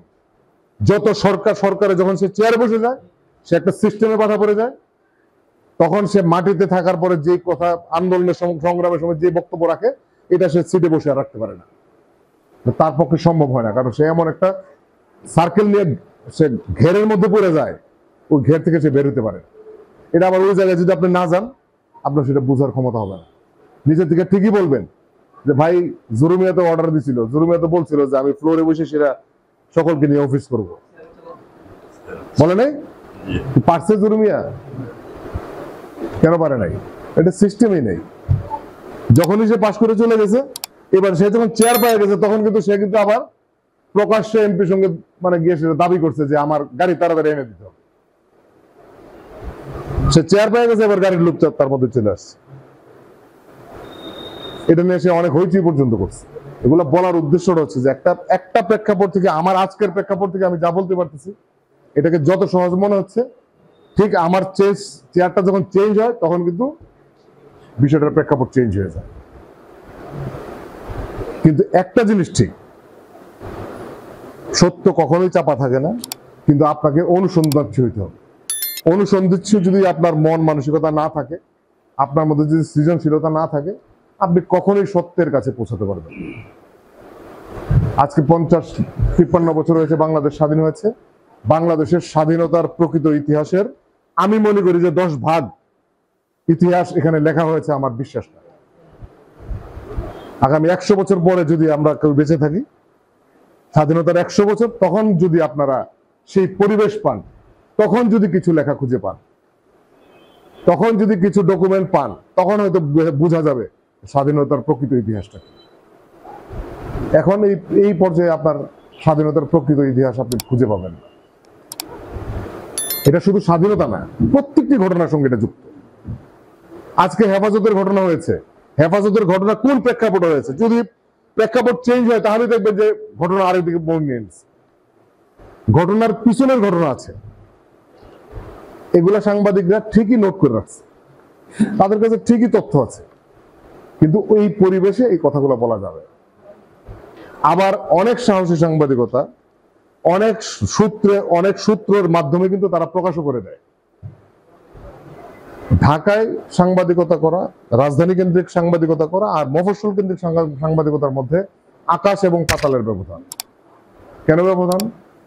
ঢাকায় আপনি যে হেঁটে যাচ্ছেন, এই রাস্তায় যে 500 লোক আছে, তার মধ্যে একজন চেনা লোক পাওয়া আপনার জন্য দুষ্কর। আর এই শহরে আপনি ঘর থেকে বেরোছেন থেকে শুরু করে একদম ঘরে ফেরত যাওয়া পর্যন্ত যতটা লোক দেখা হয়েছে, এর মধ্যে প্রায় 30% থেকে 40% লোক আপনার চেনা। অচেনা লোকের সংখ্যা কম। এই প্রেক্ষাপটগুলো আপনাদেরকে চিন্তা করতে হবে।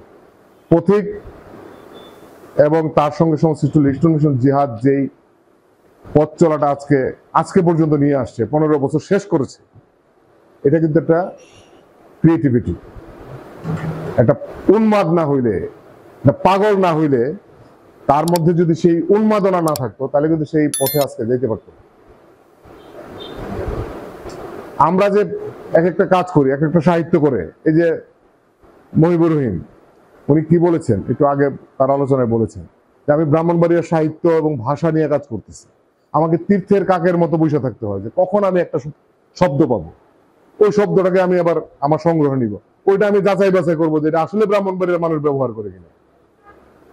এই যে একটা কষ্টকর বিষয়, এই কষ্টগুলো কিন্তু খুবই কি বলে এটাকে, মানুষের চোখের আড়ালে ঘটে। মানুষ কি দেখে? মানুষ দেখে ওনার বই, ওনার প্রোডাকশন, কিন্তু এই বইটা প্রোডাকশন করতে গিয়ে ওনার যে কষ্ট, এই কষ্টটা কিন্তু কেউ দেখে না, কেউ চিন্তা করতে পারবে না। ঠিক একই ঘটনা ভাই যে কথাটা বলছে যে অনেকেই লিটন হোসেন জিহাদের এখানে কাজ করছে, বাইরে এসে লিটন হোসেন জিহাদকে গালাগালি করছে, মন্দ বলছে, এই বলছে, সে বলছে। এর কারণ কি? এর কারণ হচ্ছে তার সীমানার থেকে সে মনে করছে লিটন হোসেন জিহাদ তার সঙ্গে অন্যায় করছে। তাকে যদি লিটন হোসেন জিহাদের চেয়ারে বসায় দেন, সে তখন আইসে আবার লিটন হোসেন জিহাদের পায়ে ধরে বলবে যে ভাই আমি যা যা বলছিলাম সব মাফ করে দেন আমার। কেন মাফ করে দেন? কারণ আমি তখন বুঝতে পারিনি আপনি যে চেয়ারে আছেন, এই চেয়ারের যে মর্যাদা, এই চেয়ারের যে কর্মকাণ্ড, এই চেয়ারের যে ভারিত্ব আমি বুঝতে পারিনি। আমি ছিলাম পাশের চেয়ারে, সেই জন্য আমি বুঝতে পারিনি। প্রত্যেকটি মানুষের বেলায় কিন্তু সেম ঘটনা। আজকে আনিসুল হক রিপন বলছে যে তার যে সংগ্রামের কথা, সংগ্রাম কিন্তু প্রত্যেকটি মানুষের জীবনে একটা অবিচ্ছেদ্য অংশ। সেই সংগ্রামের মধ্যে অনেকে হাল ছেড়ে দেয়, অনেকে মাঝপথে ডুবে যায়, অনেকে তীরের কাছে এসে আবার ফেরত যায়, এবং খুব কম সংখ্যক মানুষ তার সংগ্রামী জীবন শেষে সফলতা পায়। এটার জন্য একটা প্রচন্ড রকমের একটা ধৈর্যের দরকার, এবং এই ধৈর্যটাকে ধরে রেখে, ধৈর্যটাকে কাজে লাগায় সেই সীমানা পর্যন্ত পৌঁছাইতে গেলে একটা উন্মাদনার দরকার। আর সেই উন্মাদনা যদি আপনার মধ্যে না থাকে, আপনি কিছুই করতে পারবেন। আমি লিটন হোসেন জিহাদকে বলবো তার যে কর্মকাণ্ড আছে, সেই কর্মকাণ্ড সে অব্যাহত রাখুক। এখানে বারবার যে কথাগুলো আসছে, আমি মনে করি কি জানেন, এই কথাটা ওই যে আমি প্রায় সময় আমার পত্রিকাতে যারা কাজ করে তাদেরকে আমি বলছি, যদি আজকে আমি কোনো হ্যাজার্ড ফিল না করি, আমি যদি আজকে কোনো সমস্যা অনুভব না করি, আমাকে মানুষ আটকাইতে চেষ্টা করতেছে, এটা যদি আমি না বুঝি, এই রাতে আমার ঘুম হয় না। কেন ঘুমায় না? তখন আমি মনে করি যে আমি একজন অপাঙ্ক্তীয় লোক হয়ে গেলাম, আমি একজন গণার বাইরে চলে গেলাম। কেউ আমাকে নিয়ে মানে হিসাব করতেছে, কেউ আমাকে নিয়ে চিন্তা করতেছে না, কেউ আমাকে আটকানোর চেষ্টা করতেছে। তার মানে কি? আমি ইনভ্যালিড লোক। একটা নষ্ট মোবাইল যদি এখানে পড়ে থাকে, এটা 1000 বছর পরে থাকলে কেউ ধরবে না, ধরবে? কিন্তু একটা ভালো মোবাইল যদি পড়ে থাকে 1 মিনিটে এটা নিয়ে চলে যাবে। তার মানে তখন আমাকে নিজেকে নষ্ট বলে মনে হয় যে আমি বোধহয় শেষ হয়ে গেলাম, আমার বোধহয় আর ঘড়ির কাঁটা চলে না। বিচলিত হওয়ার কিছু নাই। মনে রাখতে হবে যতক্ষণ পর্যন্ত আমি গাছের মগ ডালে আছি ততক্ষণ পর্যন্ত আমার গায়ে হাওয়া লাগবে, ততক্ষণ পর্যন্ত আমাকে বাতাস ধাক্কা দিয়ে ফেলে দেওয়ার চেষ্টা করবে। আর আমাকে কি করতে হবে? আমাকে টিকে থাকতে হবে। আর এই বৈরী পরিবেশ যদি আমি ফেস করতে না জানি, সফলতা আমার কাছে ধরা দিবে। পরিষ্কার কথা, সফলতা তখনই ধরা দিবে যখন আপনি যুদ্ধ করতে করতে করতে করতে একদম যখন শেষ মুহূর্ত পর্যন্ত গিয়ে তারপরে জয় পাবেন। এটা হচ্ছে সফলতা। সে মোটিভেশনাল স্পিকার, তার মধ্য দিয়ে অনেক মানুষ উজ্জীবিত হবে। উজ্জীবিত হওয়া এক জিনিস, সেই উদ্দীপনাটাকে ধরে রেখে কাজ করে সফল হওয়া কিন্তু আরেক জিনিস।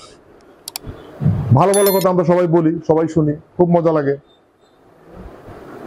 ভালো ভালো কথার মধ্যে সত্য মিথ্যার মিশ্রণ থাকে, এগুলাকে খুঁজে বের করার মধ্যে এই যে একটা অনুসন্ধিৎসু মন, এটা কয়জনের আছে? আজকে দেখবেন যে ফেসবুক খুললেই ফেসবুকের ভালো যেমন আছে, খারাপের অভাব নাই। ফেসবুকে আপনি জান দেখবেন যে আল্লামা ইকবালের নাম দিয়ে এমন এক কমেন্টস লেখা রেখেছে, আল্লামা ইকবালের 14 গোষ্ঠী এই কমেন্ট সম্পর্কে জানে না, লেখা রেখেছে নিচে লেখা রেখেছে আল্লামা ইকবাল। আরো মজার কিছু জিনিস আছে ধর্মীয় ভাবে এটা যুক্ত। এগুলা একটা কথা লিখেছে, বলেছে আল হাদিস। আরে ভাই, হাদিসের কোন জায়গাতে এই জাতীয় কোনো কথাই নেই। এই যে অপপ্রচার, এটাও কিন্তু খুব মারাত্মক জিনিস। আমি অনেক লম্বা করে ফেললাম আমার বক্তব্য। পথিকের এই যে 15 বছরের যে পথ চলা, তাকে বেস করে তার আগামীর পথ চলা আরো সুন্দর হোক। তার প্রত্যেকটি ভালো কাজের সঙ্গে আমরা যুক্ত থাকতে চাই এবং আমরা আশা করব যে সে তার কাঙ্ক্ষিত লক্ষ্যে পৌঁছাবে এবং তার মাধ্যমে এই জেলার মানুষের, এই জেলার তরুণ প্রজন্মের যে বিশেষ করে অনলাইন ভিত্তিক যে সকল ব্যবসা বাণিজ্য আছে, অনলাইন ভিত্তিক যে সকল কার্যক্রম আছে, সেই কার্যক্রমে তাদের অংশগ্রহণ বাড়বে এবং পথিক একটা আইকন হিসেবে ব্রাহ্মণবাড়িয়ায় প্রতিষ্ঠিত হবে। সে আশাবাদ ব্যক্ত করে আমি আমার বক্তব্য শেষ করছি। ধন্যবাদ সবাইকে। আসসালামু আলাইকুম। সুন্দর এবং গুরুত্বপূর্ণ আলোচনা করছেন। আমরা অনুষ্ঠানের শেষ প্রান্তে এখন সমাপনী বক্তব্য দেবেন মহিবুর রহিম স্যার, এবং এরপরে আমরা ক্রিকেটের অনুষ্ঠান শেষ করব। আমার নিজের একটি প্রিয় প্রতিষ্ঠান প্রতীক অনলাইন মিডিয়া সেন্টার এবং সাহিত্য কেন্দ্র, সম্প্রতি এটা একটা লাইব্রেরিতেও পরিণত হয়েছে। অর্থাৎ একটি বহুমুখী প্রতিষ্ঠানের রূপ নিয়েছে প্রতীক ইতিমধ্যে। তো আমি আমার পক্ষ থেকে 15 বছর পূর্তি এবং 16তম বর্ষের সূচনাতে আমার পক্ষ থেকে প্রতীককে অভিনন্দন এবং অগ্রিম আগামী পথ চলার অগ্রিম অভিনন্দন জানিয়ে আমার বক্তব্য শুরু করছি। একটি কথা আমাদের কবি আল মাহমুদ বলেছিলেন, কথাটা হচ্ছে যে আসলে জীবনানন্দ দাশের একটি কবিতার লাইন, একটি পৃথিবী শেষ হয়ে গেছে, আরেকটা পৃথিবীর স্বপ্ন ফিরিয়ে আনতে গেলে লাগে সকালের সমান বয়স। এর অর্থটা হচ্ছে যে আমাদের প্রতিনিয়ত একটা তারুণ্য এবং একটা উদ্দীপনা আমাদের মনের মধ্যে সৃষ্টি না করতে পারলে সামনে এগিয়ে যাওয়ার পথ তৈরি হয় না। আমরা জানি যে আজকে যে প্রতিষ্ঠানের এই 16তম বর্ষে পদার্পণ অনুষ্ঠান, সেই প্রতিষ্ঠানের নাম হচ্ছে প্রতীক। তা আমরা যারা কলেজের প্রফেসর, আমরা আমাদের ছাত্রদেরকে পড়িয়ে থাকি যে পথ প্রতীকের সৃষ্টি করে না, প্রতীকই পথের সৃষ্টি করে। তো আজকে আমরা এই প্রতীক যে মিডিয়া সেন্টারের কাজে এসে, আমরা আজকের এই উদ্বোধনী অনুষ্ঠানে এসে আমি যেটা দেখতে পাচ্ছি সেটা হচ্ছে যে প্রতীক সত্যিকার অর্থে অনেক পথের সৃষ্টি করেছে এবং সেই পথ থেকে অনেক তরুণ প্রজন্ম, আমাদের মতো বয়স্ক প্রজন্ম মানে কাজের অনুপ্রেরণা পাচ্ছে, যেটা আমাদের ইব্রাহিম খান সাদাত ভাই আছে, এখানে অনেক গুণীজন আছে, আনিসুল হক রিপন ভাই আছেন, এবং অনেকে আছেন যে কবি গোলাম মুস্তফা, কবি উদীয়মান কথা সাহিত্যিক সাদমান শাহিদ, কবি রাকিবুল ইসলাম শুভ সহ এই প্রতিষ্ঠানের কর্ণধার লিটন হুসাইন জিহাদ কবি এবং সংগঠক। আমি তাদের এই আগমনটাকে আমি সার্থক মনে করছি। আজ থেকে 15 বছর আগে যখন এই এটার উদ্বোধন হয়েছিল তখন আমরা ছিলাম। আজকে আমার মনে হয় যে হাঁটি হাঁটি পা পা করে হলেও এই প্রতিষ্ঠান যথেষ্ট এগিয়েছে। যদিও যে কোনো প্রতিষ্ঠানেরই, যে কোনো কাজেরই, যে কোনো বিষয়েরই দুইটা দিক থাকেই।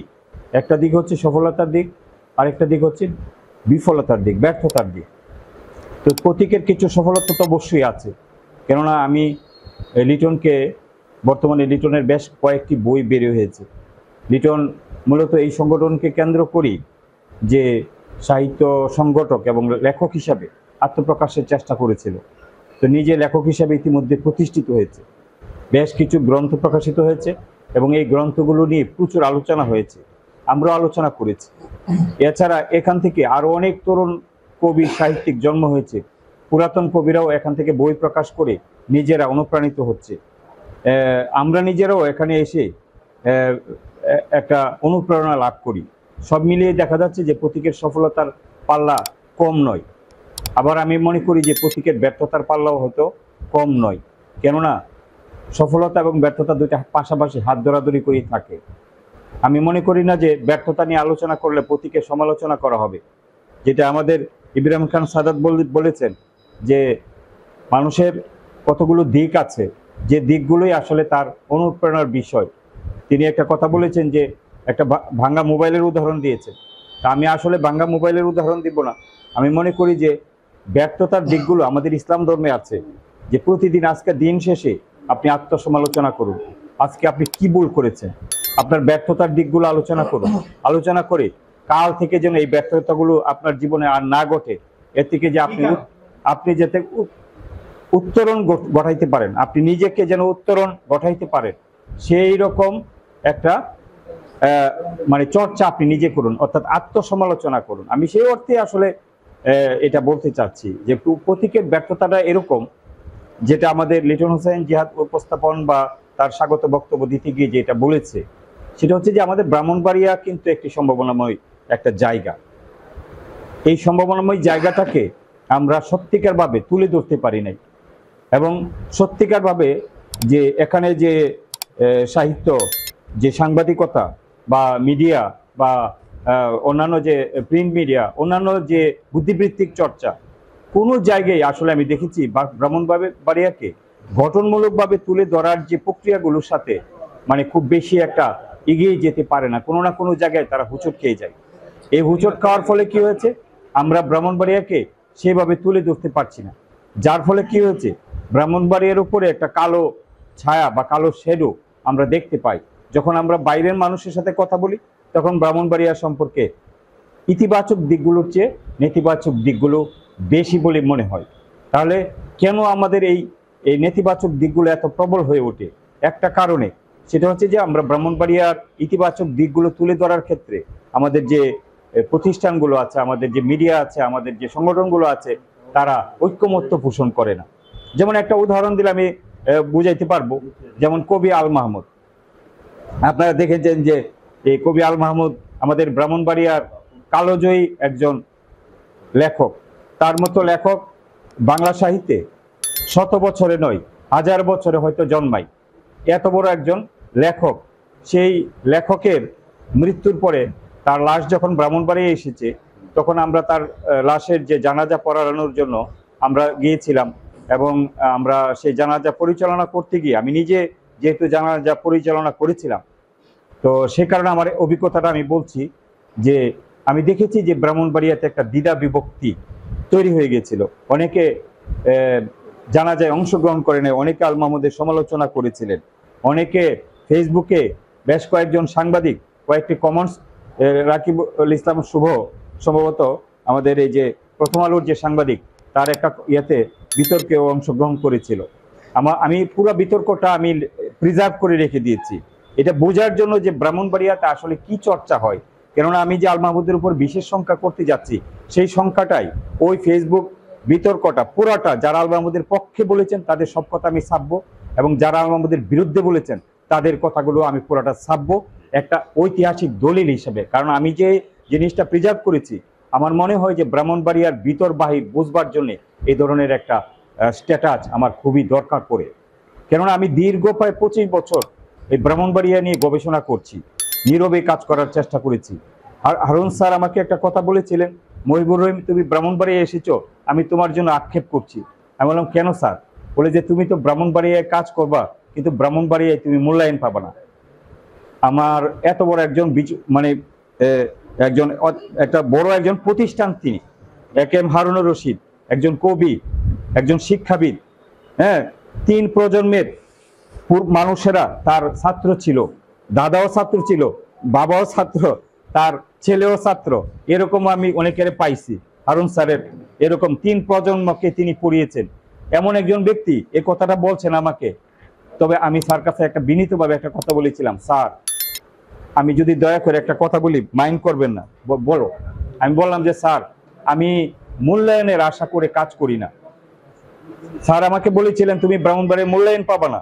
আমি বলছি যে স্যার আমি দয়া করে কিছু মনে করবেন না, আমি মূল্যায়নের আশা করে কাজ করি না। হ্যাঁ, আমি শুধু এই কথাটা বলেছিলাম, স্যারে খুব খুশি হয়েছিলেন। আপনারা জানেন যে স্যার একটা বই প্রকাশ করেছিলেন, কবিতার বই, আমাকে ক্ষমা করো। তিনি ক্ষমা চেয়েছিলেন আমাদের ব্রাহ্মণবাড়িয়ার মানুষের কাছে, তিনি ক্ষমা চেয়েছিলেন অনেকের কাছে। কেননা তিনি যা করতে চেয়েছিলেন, যেভাবে করতে চেয়েছিলেন, ব্রাহ্মণবাড়িয়ায় সেটা তিনি করতে পারেন নাই। কেননা ব্রাহ্মণবাড়িয়াতে একটা কথিত কথা আছে, যারাই ভালো কাজ করতে যাবে তাদেরকে এমনভাবে বাধা দেওয়া হয় যাতে করে সে কাজটা না করতে পারে। এর ফলে কি হয়, ব্রাহ্মণবাড়িয়ার অনেক ভালো ভালো কাজগুলো অর্ধপথে আটকে যায়। অর্ধপথে আটকে গেলে ওই কাজটার ভালো ফলাফল আমরা আর বুঝতে পারি না। তো এইভাবে অনেক কাজ মাঠে মারা যায়। তো আমি দেখেছি যে অনেকগুলো কাজের ক্ষেত্রে আমরা এটা দেখি। আমি এখানে অনেক কবি সাহিত্যিকরা আছে, এই বাধা বিঘ্নের কারণে কিন্তু তাদের অনেক সম্ভাবনা আছে। আমি লিটন হোসেন জিহাদকেও বলি, আমি রাকিবুল ইসলাম শুভ আছে, এখানে অনেকে আছে, সাদমান শাহিদ আছে, তারা ভালো লেখে, গুলাম মোহাম্মদ মুস্তফা আছে, এই যে আমাদের সালাউদ্দিন আছে, উপন্যাসিক, কথা সাহিত্যিক। সালাউদ্দিনের বেশ কয়েকটি উপন্যাস প্রকাশিত হয়েছে এবং সে ভালো একজন উপন্যাসিক। তো এই যে তারা আছে, তারা একটা জায়গায় আটকে আছে। কেন আটকে আছে? আমাদের ব্রাহ্মণবাড়িয়ায় যে পরিমাণ এনকারেজ থাকলে, যে পরিমাণ উৎসাহ প্রদান থাকলে কিছু কিছু কাজ আছে।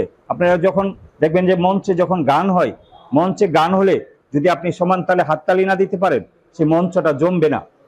পরিষ্কার কথা, এই মঞ্চ জমবে না যদি আপনি সমান তালে হাততালি না দিতে পারেন। একটা নিষ্প্রভ অনুষ্ঠানে, একটা নিষ্প্রভ কোনো হাততালি নাই, সেখানে একজন শিল্পী গান গেয়ে অনুপ্রাণিত হবে না।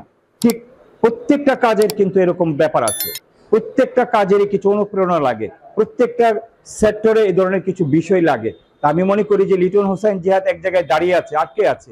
কেননা তার মধ্যে আমি তার প্রথম বই নিয়ে আমি একটা প্রতীক টিভিতে একটা আলোচনা আমি করেছিলাম। অনেকে আমার কাছে মেসেজ পাঠিয়েছিলেন, আপনি যে আলোচনা করেছেন ভাই, আমি তো বইটা পড়তে ইচ্ছা করছে। আমি বললাম যে আপনারা বইটা লিটন এর কাছ থেকে পাবেন। তো এই যে উৎসাহ একজনে দেখাচ্ছে, কারণটা কি, আমি বইটা নিয়ে একটু চুলচেরা আলোচনা করেছিলাম, কিন্তু লিটন আমার মনে হচ্ছে যে সেভাবে আগাতে পারছে না। কেন আগাতে পারছে না? যে প্রতীক যদি ব্রাহ্মণবাড়িয়ার 10 জন লেখককে, 10 জন কবিকে নিয়ে 10টা করতো, মানে কন্টেন্ট তৈরি করতো, 10 জন লেখককে নিয়ে যে 10টা কন্টেন্ট করতো, অথবা 10 জন সিঙ্গারকে নিয়ে যদি করতো। ব্রাহ্মণবাড়িয়ার অনেক সিঙ্গার আছে, ব্রাহ্মণবাড়িয়ার অনেক সঙ্গীতজ্ঞ আছে, কয়েকশো সঙ্গীতজ্ঞ আছে, সারা ওয়ার্ল্ড ফেমাস সঙ্গীতজ্ঞ। এটা তো আমাদের কোনো সীমা নাই। আলাউদ্দিন খাঁ থেকে শুরু করে আয়াত আলী খাঁর যে বংশধর আছে, তাদের যে পরিবার আছে, তাদেরকে তো আমাদের ব্রাহ্মণবাড়িয়ার লোকজন সঠিকভাবে মূল্যায়ন করতে এখনো দ্বিধাদ্বন্দ্বে ভুগে। কারণটা কি? আসলে সঠিকভাবে তো বলা হয় নাই। আপনারা পড়বেন, কবি আল মাহমুদকে তো আপনারা অনেকে, ব্রাহ্মণবাড়িয়ার লোকজন তো কবি আল মাহমুদকে মৌলবাদী, জঙ্গি, এটা সেটা নানান কিছু দিয়ে জানা যায়, অনেকে যায় নাই। ঠিক আছে, সে আল মাহমুদের একটা লেখা আছে আলাউদ্দিন খাঁর উপরে, হ্যাঁ, সরোদের সুরে আল্লাহ। সরোদে 1954 সালে আমাদের ব্রাহ্মণবাড়িয়ায় তিনি এসেছিলেন এবং আমাদের এই মানে সিটি সেন্টারে তিনি একটা সরোদে বাজানোর অনুষ্ঠান করেছিলেন। আমার মনে হয় যে সবাই মানে ওই দিন শুক্রবার ছিল এবং শুক্রবারের নামাজের পরে লোকজন মাথায় টুপি দিয়ে আলাউদ্দিন খান সরোদ বাজানো শুনতে গিয়েছিল। আপনারা একটা দীর্ঘ লেখা, এবং লেখাটা পড়লে আপনি বুঝতে পারবেন সরোদের সুরে আল্লাহ, হ্যাঁ পড়ে দেখবেন। এই লেখা পড়ে কোনোদিন আলাউদ্দিন খাদেরকে, কোনোদিন আয়াত আলী খাদেরকে, কোনোদিন এই যে ফকির আফতাবউদ্দিনদেরকে মানুষ নেতিবাচক ভাবে দেখতো না, যদি না আমরা আমাদের মিডিয়া, আমাদের যে স্ট্রিম লাইন, আমাদের যে প্রচার মাধ্যম সঠিকভাবে জিনিসগুলো তুলে ধরতে পারতো। আমাদের ব্রাহ্মণবাড়িয়া নিয়ে যে নানান বিতর্ক হয়, কিসের বিতর্ক হয়, আমাকে বলা হয়েছিল, লিটনও একটা ইয়ে করেছিল যখন আমাদের ব্রাহ্মণবাড়িয়া নিয়ে প্রচন্ড ট্রল হচ্ছিল, লিটন একটা লাইভ প্রোগ্রাম করেছিল যে স্যার দু এক কথা বলেন না ব্রাহ্মণবাড়িয়ার পক্ষে। আমি বললাম যে অবশ্যই আমি বলবো। সেই অনুষ্ঠানে আমি কথাগুলো বলেছিলাম, কি বলেছিলাম যে ব্রাহ্মণবাড়িয়াকে এই যেটা আমাদের ইব্রাহিম খান সাদাত ভাই একটু আগে বলে গেছে যে আপনার দেখার অবস্থানটা কোথায়, আপনি পয়েন্ট অফ ভিউ, এটাকে আমরা বলে থাকি যে পয়েন্ট অফ ভিউ থেকে আপনি কথা বলতেছেন। কিন্তু আপনি ব্রাহ্মণবাড়িয়া থেকে, যেমন আমি ব্রাহ্মণবাড়িয়া একটা কলেজের শিক্ষক, আমি চীনের বঙ্গবন্ধু কলেজের শিক্ষক। চীনের বঙ্গবন্ধু কলেজ যখন আমি এখানে জয়েন করেছিলাম মাত্র 36 জন ছাত্র, পার্শ্ববর্তী গ্রামের কোন ছাত্ররা এখানে ভর্তি হয় না। মুক্তাদির চৌধুরী আমাকে বলতেছেন এই কলেজটাকে বড় করতে হবে, মহিবুর রহিম কিভাবে করা যায়। আমি বললাম স্যার আপনি চিন্তা করবেন না, আমরা প্ল্যান ওয়াইজ আগাবো, আবার আগাইলে আমরা এটা সফল হব। তাকে নিয়ে আমরা একটা প্ল্যান করেছিলাম, তিনি আমাদেরকে সময় দিয়েছিলেন, তিনি গ্রামে গ্রামে গিয়েছিলেন, লোকদেরকে বুঝাইছিলাম যে আপনারা দয়া করে আমাদেরকে ছাত্র দেন, আমরা আপনার ছাত্রকে রেজাল্ট দেব। আমরা অতি অল্প সময়ের মধ্যে চীনের বঙ্গবন্ধু শেখ মুজিবকে কলেজকে আমরা 100% পাশের হারে নিয়ে গেছি, গুড রেজাল্টের কাছে নিয়ে গেছি, জেলায় প্রথম স্থান অধিকার করেছে কয়েকবার। এটা যখন আমরা করেছি, এখন আপনি দেখবেন যে বর্তমানে আজকে পর্যন্ত আমার কলেজে ব্রাহ্মণবাড়িয়া শহর থেকে 100 স্টুডেন্ট যায়। মানে পার্শ্ববর্তী গ্রাম থেকে স্টুডেন্ট আমার কলেজে আসতো না। আমার কলেজে এখন 36 জন স্টুডেন্ট দিয়ে শুরু করেছিল, আরো কম দিয়ে শুরু করেছিল, আমি এসে 36 জন পেয়েছি। তো বর্তমানে 2700 স্টুডেন্ট আছে। তাহলে আপনি বুঝেন যে 36 জন স্টুডেন্ট দিয়ে যে কলেজটা যাত্রা শুরু করেছিল, এখন 2700 স্টুডেন্ট নিয়ে সেই কলেজটা চলতেছে। মুক্তাদির চৌধুরী মনে করেন যে না এই কলেজটা যথেষ্ট অগ্রগতি অর্জন করেছে। তিনি আক্ষেপ করেন যে আরো ভালো কিভাবে করা যায়। তিনি সবসময় একটা অপরিতৃপ্তি কথা বলে থাকেন আমাদেরকে। আমি নিজেও সবসময় আমার কাজ নিয়ে অপরিতৃপ্তির মধ্যেই থাকি, আমি কখনোই কাজ নিয়ে সন্তুষ্টি প্রকাশ করি না। আমি মনে করি না যে আমাদের কাজ নিয়ে সন্তুষ্টি প্রকাশ করার কোনো সুযোগ আছে, কেননা যখন আমি সন্তুষ্টি প্রকাশ করব তখন আমার এক ধরনের স্থিততা চলে আসবে। এই স্থিততা ক্রিয়েটিভ মানুষের ক্ষেত্রে, সৃজনশীল মানুষের ক্ষেত্রে কখনোই এটা ভালো হতে পারে না। সুতরাং আমরা মনে করি আজকে আমরা এখানে যে যারা সমবেত হয়েছি, আমরা প্রত্যেকের কাছ থেকে ইন্সপায়ারেশন নিব। প্রতীক আমাদের একটা সেন্টার। আমি অনেকদিন আগে এই যে রেক্টু নিয়ে একটা বই করেছিল মহিউল ইসলামের উপরে, সেই মহিউল ইসলামের উপরে একটা লেখা লিখেছিলাম। রেক্টু মহিউল ইসলাম স্মারক গ্রন্থ করেছিল, সেখানে আমি লিখেছিলাম যে রেক্টু ছায়া বৃক্ষ রেক্টু। আমি একটা কথা বলেছিলাম যে ছায়া বৃক্ষ রেক্টু নামে একটা লেখা লিখেছিলাম, স্মরণে মহিউল ইসলাম। তো একজন ডিআইজি আমাকে লেখাটা পড়ে ফোন দিয়েছিলেন। তিনি বলেছিলেন যে আমি এই বইটা পুরোটা পড়েছি, কিন্তু আপনার লেখাটা অন্যরকম, এই জন্য আপনাকে একটু ফোন দিয়েছি। শেষে আপনার মোবাইল নাম্বারটা আছে, আমি আপনাকে ফোন দিয়েছি, আপনার লেখাটা আমাকে অন্যভাবে করেছিল। আমি বলেছিলাম যে রেক্টুতে আমরা এক সময় গিয়ে যখন পত্রিকা পড়ার জন্য হলো 10 মিনিট গিয়ে বসি। এটার জন্য ওই আগে কোন এক যুগে যখন আমাদের এই ব্রাহ্মণবাড়িয়া হাওর অঞ্চল ছিল, যখন চর এলাকা ছিল, ব্রাহ্মণবাড়িয়া ছিল একসময় রংচর। ব্রাহ্মণবাড়িয়া নাম অনেক পরে এসেছে, তার আগে এটা চর এলাকা ছিল। এই চর এলাকায় প্রথম একটা বাজার তৈরি হয়েছিল, সেই বাজারের নাম হচ্ছে মেড্ডা বাজার। আপনারা দেখবেন আদি ইতিহাস গাঁটবেন, মেড্ডাকে বাজারকে কেন্দ্র করে প্রথম এখানে একটা নাগরিক পরিবেশ তৈরি হয়। আমি অনেক আগের হিস্ট্রি বলছি। সেই তখন এই আমাদের কাজীপাড়াও একটা চর এলাকা ছিল, সেই চরেই একজন এই দরবেশের আগমন ঘটেছিল, সে একটা জায়গায় তিনি বসতি করেছিলেন। এই যে যখন চর ছিল তখন এখানে চর এলাকার মানুষেরা রাখাল ছিল, সেখানে একটা বট গাছ থাকতো। দেখবেন যে রৌদ্রে ক্লান্ত রাখালেরা কি করে, একটা বট গাছের ছায়া এসে আশ্রয় নেই। সেখানে কোনো রাখালেরা খুব সুরেলা কণ্ঠে গান ধরে, সেই গান শুনে অনেকে মুগ্ধ হয়, অনেকে এসে এখানে ঘুমায়, পরিশ্রান্ত কৃষকেরা এসে এখানে ঘুম দেয়।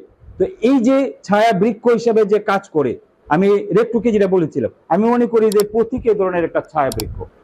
প্রতীকে আমরা যারা এখানে এসেছি, কেন এসেছি, কি কাজ? আমার একটা জরুরি কাজ, আমার আগামীকালকে টেস্টের রেজাল্ট দিতে হবে, আমি টেস্টের খাতা দেখতেছি। লিটন আমাকে বলছে যে স্যার আপনি কি আসতে পারবেন? আমি বললাম আসবো তোমার ইয়াতে, কারণ আমার এখন অনেকগুলো খাতা রয়ে গেছে, কালকার টেস্টের রেজাল্ট দিতে হবে। তা সত্ত্বেও আমি এখানে এসেছি, জরুরি কাজ পেলে এসেছি। কারণটা কি? এটা হলো আমাদের সেই ছায়াবৃক্ষ, এটা একটা আশ্রয়, এটা হলো আমাদের অনুপ্রেরণা। এখান থেকে আমরা অনেকে অনুপ্রেরণা নিচ্ছি, এখান থেকে আমাদের অনুপ্রেরণা নেওয়ার সুযোগ আছে।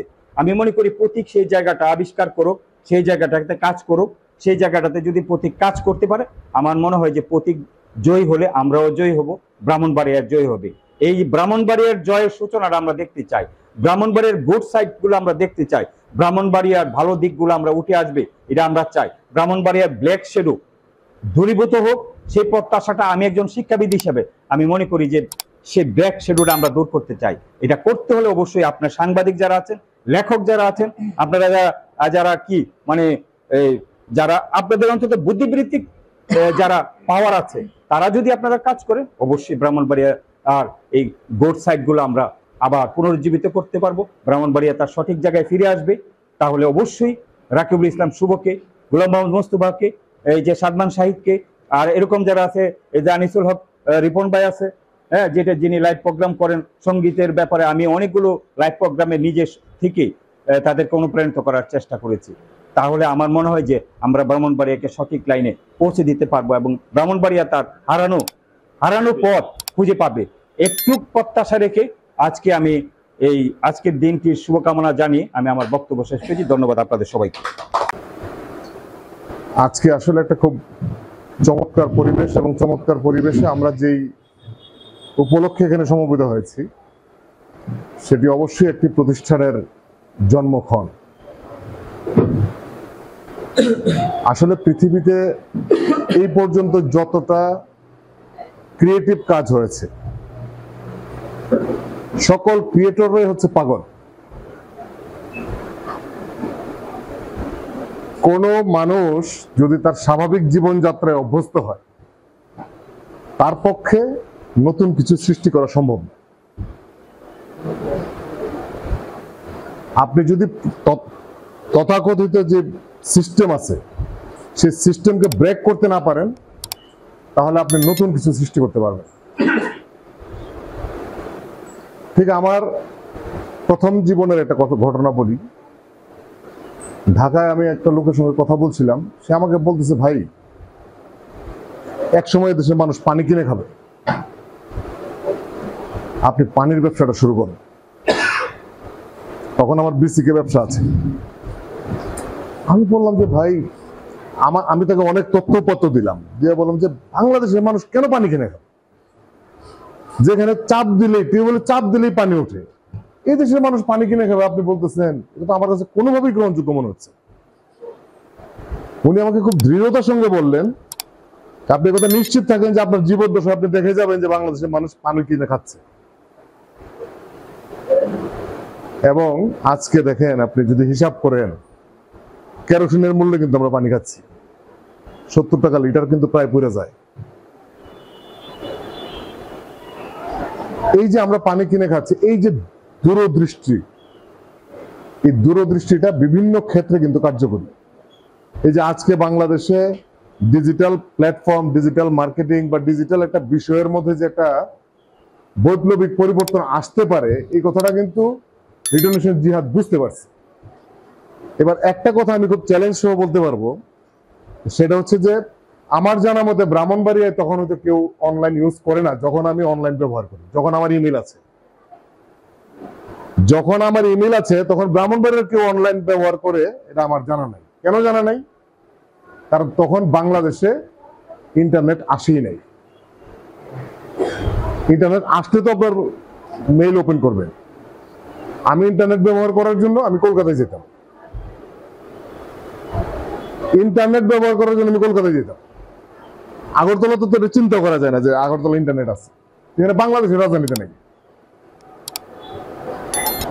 আমি প্রতি 3 মাস পরে পরে হটমেলে আমার অ্যাকাউন্ট, 3 মাস গেলে হটমেল অ্যাকাউন্ট ডিসেবল হয়ে যায়, 3 মাস পরে গিয়ে আবার এটা রিনিউ করতে হয়। এরপরে আসলো আপনার জিমেইল। জিমেইল যখন আসছে, এখানে অনেকেই আপনার অনলাইনে অভ্যস্ত, কিন্তু আপনারা জানবেন না যে জিমেইল অ্যাকাউন্ট নিতে গেলে একটা পদ্ধতি ছিল। সেই পদ্ধতিটা হচ্ছে যার জিমেইল অ্যাকাউন্ট আছে সে 50 জনকে এটা দিতে পারবে, এর বাইরে দিতে পারবে না। তখন জিমেইল অ্যাকাউন্ট পাওয়ার জন্য পত্রিকায় বিজ্ঞাপন দেওয়া হয়েছে। মেহেদি হাসান নামে এক লোক পত্রিকায় বিজ্ঞাপন দিয়েছে, আমি তার কাছ থেকে জিমেইল অ্যাকাউন্ট ধার করে আনছি। মানে সে আমাকে 50 জনের মধ্যে একজন, সে বলছে যে আমার কাছে আর একটা আছে, একটা না দুইটা আছে, আমি দিতে পারবো। তখন আমি তার কাছে ফোন করে বললাম যে ভাই তাহলে আমাকে পাঠান, আমার হটমেইলে আপনারটা পাঠান। তখন উনি আমাকে সেই মানে ইনভিটেশন পাঠাইছে, তখন আমি জিমেইল ওপেন করছি। এই কথাগুলো বলার উদ্দেশ্য হচ্ছে প্রথম বাংলাদেশের মধ্যে সায়েন্স ল্যাবে আপনার স্যাটেলাইট আসলো, যার মাধ্যমে ইন্টারনেট। 1 ঘন্টা ব্যবহারের জন্য সায়েন্স ল্যাবকে আমার দিতে হতো 60 টাকা। মানে আমি কলকাতায় যাওয়া থেকে বাঁচলাম আর কি, কলকাতায় আর যাইতে হয় না, তখন আমার সায়েন্স ল্যাবে যাইতে হয়। কিন্তু দুর্ভাগ্য হচ্ছে যে আমি লিটন হোসেন জিহাদের মতো এত বুদ্ধিসম্পন্ন না, যার কারণে আমি এটা দূরদৃষ্টিতা পাই। এটাকে ব্যবহার করে কিভাবে মার্কেটিং করা যায়, কিভাবে ব্যবসা করা যায়, এই বুদ্ধিগুলো কিন্তু আমার হয় নাই, যেটা লিটন হোসেন জিহাদ পারছে। আজকে শ্রম দিবসে অনেক কথাই হয়েছে, আমি একটু ব্যতিক্রমী কথা বলি। আপনারা হয়তো অনেকে ভাববেন যে একজন কৃষক, একজন মজুর, একজন তাঁতি, একজন শ্রমিক, তার কষ্টটা অনেক বেশি। কিন্তু একজন মালিকের কষ্টটা কি, এটা কিন্তু কেউ কোনোদিন স্বপ্নেও ভাবেন নাই। স্বপ্নেও ভাবেন নাই। কেন ভাবেন নাই? কারণ আপনার চিন্তার গণ্ডিটা সীমিত। আজকে সে একটা ব্যবসা চালায়, সে বুঝে মাস শেষ হলে তার স্টাফের বেতন, মাস শেষ হলে তার কারেন্ট বিল, মাস শেষ হলে তার ঘর ভাড়া, মাস শেষ হলে তার ব্যাংক ইন্টারেস্ট, মাস শেষ হওয়ার পরে তার যে কত টাকা ইনকাম হইলো, সেই ইনকামটা কিভাবে সে ডিস্ট্রিবিউশন করবে, তার পরিবারের খরচ। আমি ব্যবসা পরিচালনা করি, আপনারা বিশ্বাস করবেন কিনা জানি না, যে আমার ঈদের আগের রাত্র ছেলেমেয়ের জন্য কাপড় কেনার সামর্থ্য আমার হয় না। আমার শেষ বেলায় 3টার সময় যাইতে হয় যে কাপড় কেনার জন্য, ছেলেমেয়ের কাপড়। আমি কিন্তু মালিক। সবাই কষ্ট দেখে কার? শ্রমিকের। আমার যখন রাত 3টায় ঘুম ভাঙে, আমি কিন্তু প্রথমেই উঠে সেটা আমার সিসি ক্যামেরা ওপেন করতে হয়, যে আমি যাদেরকে দায়িত্ব দিলাম বা আমার যে প্রতিষ্ঠান আছে ওটা কি ঠিক জায়গায় আছে, নাকি চোরে নিয়ে গেছে, না আগুন লেগে গেছে, না ভেঙে গেছে, এটা একটু দেখা দরকার। এটা কি আপনি যে কাজ করলেন, আপনি কি কোনোদিনটা করেন? আপনি তো 9টা 5টা ডিউটি করছেন, বাড়িতে গেছেন, বউ বাচ্চার সঙ্গে খাওয়া দাওয়া করে দিচ্ছেন, ঘুম আরামসে। কিন্তু পরের দিন প্রোডাক্টটা বিক্রি না হইলে আমাকে কি করতে হবে সেই চিন্তা কিন্তু আপনার মাথায় নাই। মাস শেষ হয়েছে, আপনার বেতন খারাপ। আপনি 8 ঘন্টা ডিউটি থেকে আপনি চেষ্টা করেন কিভাবে 7 ঘন্টায় কমায় কাজটা করা যায়। সবচেয়ে বড় কথা হচ্ছে যার যার অবস্থান থেকে আমরা যে চিন্তা করি। এই কারণে আমাদের দৃষ্টিভঙ্গিগত কিছু বিষয় আছে, সাংবাদিকতার বিষয়টা এর সঙ্গে যুক্ত করে দিই। আমি এখানে বসছি না, এখান থেকে লিটন হোসেন জিহাদ আমার হাতের ডান পাশে, এখান থেকে সাহিল আমার পাশে বসা বাম পাশে, ঠিক আছে? এখন যদি আজকের ঘটনার প্রেক্ষাপট বর্ণনা করতে হয়, আমি কি বলতে পারবো যে লিটন হোসেন জিহাদ আমার সামনে বসা ছিল? এটা কিন্তু আমি বলতে পারবো। লিটন হোসেন জিহাদ কার সামনে বসা আছে? আব্দুল্লাহ বলতে পারবে যে আমার সামনে বসা ছিল। আমি কিন্তু বলতে পারবো না। আমি কিন্তু ঠিকই বলবো যে লিটন হোসেন জিহাদ আমার হাতের ডান পাশে কোনায় বসা ছিল। এই হচ্ছে দৃষ্টিভঙ্গি। আপনারা অনেকেই বলেছেন সাংবাদিকতার বিভিন্ন প্রেক্ষাপট নিয়ে বর্ণনা করেছেন। এখন একজন সাংবাদিক, এখানে আগুন লাগছে, এই যে ধরেন আমাদের হেফাজতের ঘটনার কথাই বলি, হেফাজতের ঘটনার বিভিন্ন খন্ড খন্ড প্রেক্ষাপট আছে। খন্ড খন্ড প্রেক্ষাপটগুলোকে যদি আপনি এক না করতে পারেন, আপনি প্রকৃত চিত্র পাবেন না। এবার আপনি দেখছেন যে মুক্তমঞ্চে শাবল দিয়া বঙ্গবন্ধুর ছবি ভাঙতেছে, আপনার কাছে কিন্তু এটাই বিশাল ঘটনা যে বঙ্গবন্ধুর ছবি ভেঙে ফেলতেছে, শেষ। আবার আরেকজন লোক দেখতেছে যে প্রেস ক্লাবের সামনে প্রেস ক্লাবের সভাপতির মাথা ফাটা ফেলছে, অথচ প্রেস ক্লাবের সভাপতি যেখানে মাথা ফাটাইছে এর থেকে 10 কদম দূরে আমি দাঁড়ানো, আমি কিন্তু দেখি নাই প্রেস ক্লাবের সভাপতির যে মাথা ফাটাইছে। এখন যদি আমি লিখি যে আমি তো দেখি নাই, তাহলে আপনি কি বলবেন আমাকে? যে এই শালাটা বাটপার, এই শালাটা জোচ্চোর, এই শালা মনে হয় নিশ্চয় সভাপতির সাথে গন্ডগোল আছে, যার কারণে সে কেন এই কথা বললো না, সে কেন এটা লিখলো না যে তার সভাপতির মাথা ফাটা গেছে? কথা হাত দিও না। আমি কি বুঝাতে পারছি? অথচ সে কিন্তু আমাদেরকে 10 কদম দূরে একটা লোক দৌড়ে এসে বলতেছে যে জামির মাথা ফাটা গেছে, আপনি দৌড় দেন, হাসপাতালে নিচ্ছি। যদি ওই লোকটা আমাকে না বলে তাহলে কিন্তু আমি জানতামও না যে জামির মাথা ফাটা গেছে। এই যে দেখার দৃষ্টিভঙ্গির যে প্রেক্ষাপটটা, এটা কেন বর্ণনা করলাম বুঝছেন? একজন সাংবাদিককে দোষ দেওয়া খুব সহজ। আমি কিন্তু আলোচনার আগে একটা কথা বলছি যে একজন সাংবাদিকের যখন প্রাণহানি ঘটে, তার শিশু সন্তানের ভার, তার বউ, তার মা বাবার ভার কিন্তু আপনারা কেউ নেন না। আপনারা অনেক কিছু চান, জনগণ অনেক কিছু চায় আমাদের কাছে, যে আমরা যেন একদম কলিজা খুলে সবকিছু যেন তাদেরকে দিয়ে দিই উদার করে। বিনিময়ে আপনারা কি দিচ্ছেন আমাদেরকে? আপনারা তো আমাদের নিরাপত্তা দিতে পারতেছেন না। সাগর রুনির আজকে রাষ্ট্র সহ কেউ কিন্তু বলতে পারতেছে না, প্রায় 100-র উপরে 110-20 বার তার তদন্ত রিপোর্ট চেঞ্জ হচ্ছে, ডেট পড়তেছে। এই তদন্তটা করার ক্ষমতা রাষ্ট্রের নাই। বারবার আদালত থেকে তারা সময় নিচ্ছে। তাহলে আজকে যদি আমি মারা যাই, তাহলে কি আমি কি সাগর রুনির মতো হবো না? সকল সময়ে এটা একটা প্রবাদী আছে, যে যায় লঙ্কায় সে হয় রাবণ। যত সরকারে যখন সে চেয়ারে বসে যায়, সে একটা সিস্টেমে বাধা পড়ে যায়, তখন সে মাটিতে থাকার পরে যে কথা, আন্দোলনের সংগ্রামের সময় যে বক্তব্য রাখে, এটা সে সিটে বসে আর রাখতে পারে না। তার পক্ষে সম্ভব হয় না, কারণ সে এমন একটা সার্কেল নিয়ে সে ঘেরের মধ্যে পড়ে যায়, ওই ঘের থেকে সে বের হতে পারে না। এটা আবার ওই জায়গায় যদি আপনি না যান, আপনার সেটা বোঝার ক্ষমতা হবে না। নিজের থেকে ঠিকই বলবেন যে ভাই জুরুমিয়া তো অর্ডার দিছিল, জুরুমিয়া তো বলছিল যে আমি ফ্লোরে বসে সেটা সকলকে নিয়ে অফিস করব, বলে নাই? পারছে জুরুমিয়া? কেন পারে নাই? এটা সিস্টেমই নেই। যখনই সে পাশ করে চলে গেছে, এবার সে যখন চেয়ার পেয়ে গেছে, তখন কিন্তু সে কিন্তু আবার প্রকাশ্যে এমপির সঙ্গে মানে গিয়ে সে দাবি করছে যে আমার গাড়ি তাড়াতাড়ি এনে দিতে হবে। সে চেয়ার পেয়ে গেছে, এবার গাড়ির লোক তার মধ্যে চলে আসছে। এটা নিয়ে সে অনেক হইচই পর্যন্ত করছে। এগুলো বলার উদ্দেশ্যটা হচ্ছে যে একটা প্রেক্ষাপট থেকে, আমার আজকের প্রেক্ষাপট থেকে আমি যা বলতে পারতেছি, এটাকে যত সহজ মনে হচ্ছে, ঠিক আমার চেয়ারটা যখন চেঞ্জ হয়, তখন কিন্তু বিষয়টার প্রেক্ষাপট চেঞ্জ হয়ে যায়। কিন্তু একটা জিনিস ঠিক, সত্য কখনোই চাপা থাকে না, কিন্তু আপনাকে অনুসন্ধানশীল হইতে হবে। অনুসন্ধানশীল যদি আপনার মন মানসিকতা না থাকে, আপনার মধ্যে যদি সৃজনশীলতা না থাকে, আপনি কখনোই সত্যের কাছে পৌঁছাতে পারবেন। আজকে 50-53 বছর হয়েছে বাংলাদেশ স্বাধীন হয়েছে। বাংলাদেশের স্বাধীনতার প্রকৃত ইতিহাসের আমি মনে করি যে 10 ভাগ ইতিহাস এখানে লেখা হয়েছে, আমার বিশ্বাসটা। আগামী 100 বছর পরে যদি আমরা কেউ বেঁচে থাকি, স্বাধীনতার 100 বছর, তখন যদি আপনারা সেই পরিবেশ পান, তখন যদি কিছু লেখা খুঁজে পান, তখন যদি কিছু ডকুমেন্ট পান, তখন হয়তো বোঝা যাবে স্বাধীনতার প্রকৃত ইতিহাসটা।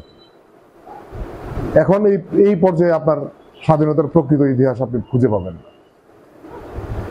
এটা শুধু স্বাধীনতা না, প্রত্যেকটি ঘটনার সঙ্গে এটা যুক্ত। আজকে হেফাজতের ঘটনা হয়েছে, হেফাজতের ঘটনা কোন প্রেক্ষাপটে হয়েছে? যদি প্রেক্ষাপট চেঞ্জ হয়, তাহলে দেখবেন যে ঘটনা আরেকদিকে মোড় নিয়ে নিচ্ছে। ঘটনার পিছনের ঘটনা আছে, এগুলা সাংবাদিকরা ঠিকই নোট করে রাখছে, তাদের কাছে ঠিকই তথ্য আছে, কিন্তু ওই পরিবেশে এই কথাগুলো বলা যাবে। আবার অনেক সাহসী সাংবাদিকতা অনেক সূত্রের মাধ্যমে কিন্তু তারা প্রকাশও করে দেয়। ঢাকায় সাংবাদিকতা করা, রাজধানী কেন্দ্রিক সাংবাদিকতা করা আর মফস্বল কেন্দ্রিক সাংবাদিকতার মধ্যে আকাশ এবং পাতালের ব্যবধান। কেন ব্যবধান? ঢাকায় আপনি যে হেঁটে যাচ্ছেন, এই রাস্তায় যে 500 লোক আছে, তার মধ্যে একজন চেনা লোক পাওয়া আপনার জন্য দুষ্কর। আর এই শহরে আপনি ঘর থেকে বেরোছেন থেকে শুরু করে একদম ঘরে ফেরত যাওয়া পর্যন্ত যতটা লোক দেখা হয়েছে, এর মধ্যে প্রায় 30% থেকে 40% লোক আপনার চেনা। অচেনা লোকের সংখ্যা কম। এই প্রেক্ষাপটগুলো আপনাদেরকে চিন্তা করতে হবে। পথিক এবং তার সঙ্গে সংশ্লিষ্ট লিস্টন জিহাদ যেই পথ চলাটা আজকে পর্যন্ত নিয়ে আসছে, 15 বছর শেষ করেছে, এটা কিন্তু একটা ক্রিয়েটিভিটি। একটা উন্মাদ না হইলে, একটা পাগল না হইলে, তার মধ্যে যদি সেই উন্মাদনা না থাকতো, তাহলে কিন্তু সেই পথে আজকে যেতে পারতো। আমরা যে এক একটা কাজ করি, এক একটা সাহিত্য করে। এই যে মহিবুর রহিম উনি কি বলেছেন একটু আগে তার আলোচনায় বলেছেন যে আমি ব্রাহ্মণবাড়িয়ার সাহিত্য এবং ভাষা নিয়ে কাজ করতেছি, আমাকে তীর্থের কাকের মতো বসে থাকতে হয় যে কখন আমি একটা শব্দ পাবো, ওই শব্দটাকে আমি আবার আমার সংগ্রহে নিব, ওইটা আমি যাচাই বাছাই করবো যে এটা আসলে ব্রাহ্মণবাড়িয়ার মানুষ ব্যবহার করে কিনা। এই যে একটা কষ্টকর বিষয়, এই কষ্টগুলো কিন্তু খুবই মানে কি বলে এটাকে, মানুষের চোখের আড়ালে ঘটে। মানুষ কি দেখে? মানুষ দেখে ওনার বই, ওনার প্রোডাকশন, কিন্তু এই বইটা প্রোডাকশন করতে গিয়ে ওনার যে কষ্ট, এই কষ্টটা কিন্তু কেউ দেখে না, কেউ চিন্তা করতে পারবে না। ঠিক একই ঘটনা ভাই যে কথাটা বলছে যে অনেকেই লিটন হোসেন জিহাদের এখানে কাজ করছে, বাইরে এসে লিটন হোসেন জিহাদকে গালাগালি করছে, মন্দ বলছে, এই বলছে, সে বলছে। এর কারণ কি? এর কারণ হচ্ছে তার সীমানার থেকে সে মনে করছে লিটন হোসেন জিহাদ তার সঙ্গে অন্যায় করছে। তাকে যদি লিটন হোসেন জিহাদের চেয়ারে বসায় দেন, সে তখন আইসে আবার লিটন হোসেন জিহাদের পায়ে ধরে বলবে যে ভাই আমি যা যা বলছিলাম সব মাফ করে দেন আমার। কেন মাফ করে দেন? কারণ আমি তখন বুঝতে পারি নাই আপনি যে চেয়ারে আছেন, এই চেয়ারের যে মর্যাদা, এই চেয়ারের যে কর্মকাণ্ড, এই চেয়ারের যে ভারিত্ব আমি বুঝতে পারিনি। আমি ছিলাম পাশের চেয়ারে, সেই জন্য আমি বুঝতে পারিনি। প্রত্যেকটি মানুষের বেলায় কিন্তু সেম ঘটনা। আজকে আনিসুল হক রিপন বলছে যে তার যে সংগ্রামের কথা, সংগ্রাম কিন্তু প্রত্যেকটি মানুষের জীবনে একটা অবিচ্ছেদ্য অংশ। সেই সংগ্রামের মধ্যে অনেকে হাল ছেড়ে দেয়, অনেকে মাঝপথে ডুবে যায়, অনেকে তীরের কাছে এসে আবার ফেরত যায়, এবং খুব কম সংখ্যক মানুষ তার সংগ্রামী জীবন শেষে সফলতা পায়। এটার জন্য একটা প্রচন্ড রকম একটা ধৈর্যের দরকার, এবং এই ধৈর্যটাকে ধরে রেখে, ধৈর্যটাকে কাজে লাগায় সেই সীমানা পর্যন্ত পৌঁছাইতে গেলে একটা উন্মাদনার দরকার। আর সেই উন্মাদনা যদি আপনার মধ্যে না থাকে, আপনি কিছুই করতে পারবেন। আমি লিটন হোসেন জিহাদকে বলবো তার যে কর্মকাণ্ড আছে সেই কর্মকাণ্ড সে অব্যাহত রাখুক। এখানে বারবার যে কথাগুলো আসছে, আমি মনে করি কি জানেন, এই কথাটা ওই যে আমি প্রায় সময় আমার পত্রিকাতে যারা কাজ করে তাদেরকে আমি বলছি, যদি আজকে আমি কোনো হ্যাজার্ড ফিল না করি, আমি যদি আজকে কোনো সমস্যা অনুভব না করি, আমাকে মানুষ আটকাইতে চেষ্টা করতেছে, এটা যদি আমি না বুঝি, এই রাতে আমার ঘুম হয় না। কেন ঘুম হয় না? তখন আমি মনে করি যে আমি একজন অপাঙ্ক্তীয় লোক হয়ে গেলাম, আমি একজন গণার বাইরে চলে গেলাম। কেউ আমাকে নিয়ে মানে হিসাব করতেছে, কেউ আমাকে নিয়ে চিন্তা করতেছে না, কেউ আমাকে আটকানোর চেষ্টা করতেছে। তার মানে কি? আমি ইনভ্যালিড লোক। একটা নষ্ট মোবাইল যদি এখানে পড়ে থাকে, এটা 1000 বছর পরে থাকলে কেউ ধরবে না, ধরবে? কিন্তু একটা ভালো মোবাইল যদি পড়ে থাকে, 1 মিনিটে এটা নিয়ে চলে যাবে। তার মানে তখন আমাকে নিজেকে নষ্ট বলে মনে হয় যে আমি বোধহয় শেষ হয়ে গেলাম, আমার বোধহয় আর ঘড়ির কাঁটা চলে না। বিচলিত হওয়ার কিছু নাই। মনে রাখতে হবে যতক্ষণ পর্যন্ত আমি গাছের মগ ডালে আছি, ততক্ষণ পর্যন্ত আমার গায়ে হাওয়া লাগবে, ততক্ষণ পর্যন্ত আমাকে বাতাস ধাক্কা দিয়ে ফেলে দেওয়ার চেষ্টা করবে। আর আমাকে কি করতে হবে? আমাকে টিকে থাকতে হবে। আর এই বৈরী পরিবেশ যদি আমি ফেস করতে না জানি, সফলতা আমার কাছে ধরা দিবে। পরিষ্কার কথা, সফলতা তখনই ধরা দিবে যখন আপনি যুদ্ধ করতে করতে করতে করতে একদম যখন শেষ মুহূর্ত পর্যন্ত গিয়ে তারপরে জয় পাবেন। এটা হচ্ছে সফলতা। সে মোটিভেশনাল স্পিকার, তার মধ্য দিয়ে অনেক মানুষ উজ্জীবিত হবে। উজ্জীবিত হওয়া এক জিনিস, সেই উদ্দীপনাটাকে ধরে রেখে কাজ করে সফল হওয়া কিন্তু আরেক জিনিস। ভালো ভালো কথা আমরা সবাই বলি, সবাই শুনি, খুব মজা লাগে। ভালো ভালো কথার মধ্যে সত্য মিথ্যার মিশ্রণ থাকে, এগুলাকে খুঁজে বের করার মধ্যে এই যে একটা অনুসন্ধিৎসু মন, এটা কয়জনের আছে? আজকে দেখবেন যে ফেসবুক খুললেই ফেসবুকের ভালো যেমন আছে, খারাপের অভাব নাই।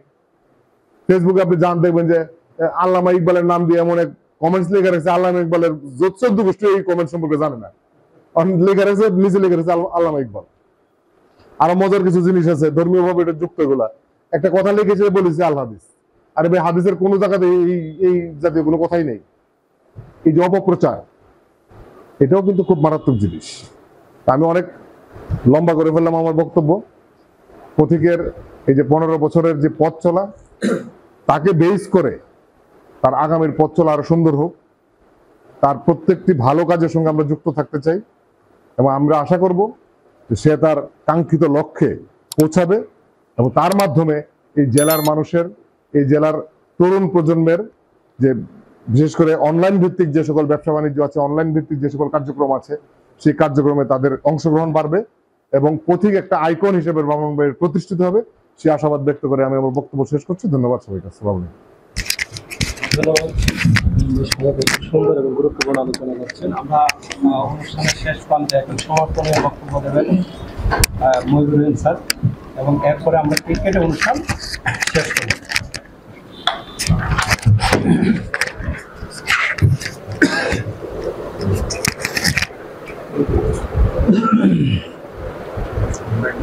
বিসমিল্লাহির রহমানির রহিম। এতক্ষণ অনেক জ্ঞান গর্ব আলোচনা শুনতেছিলাম।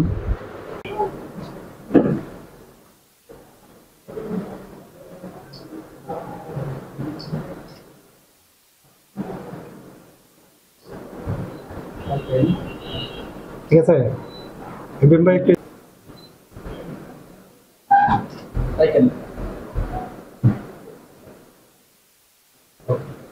মেয়েদেরকে ডাক দে, সাদা রাখ।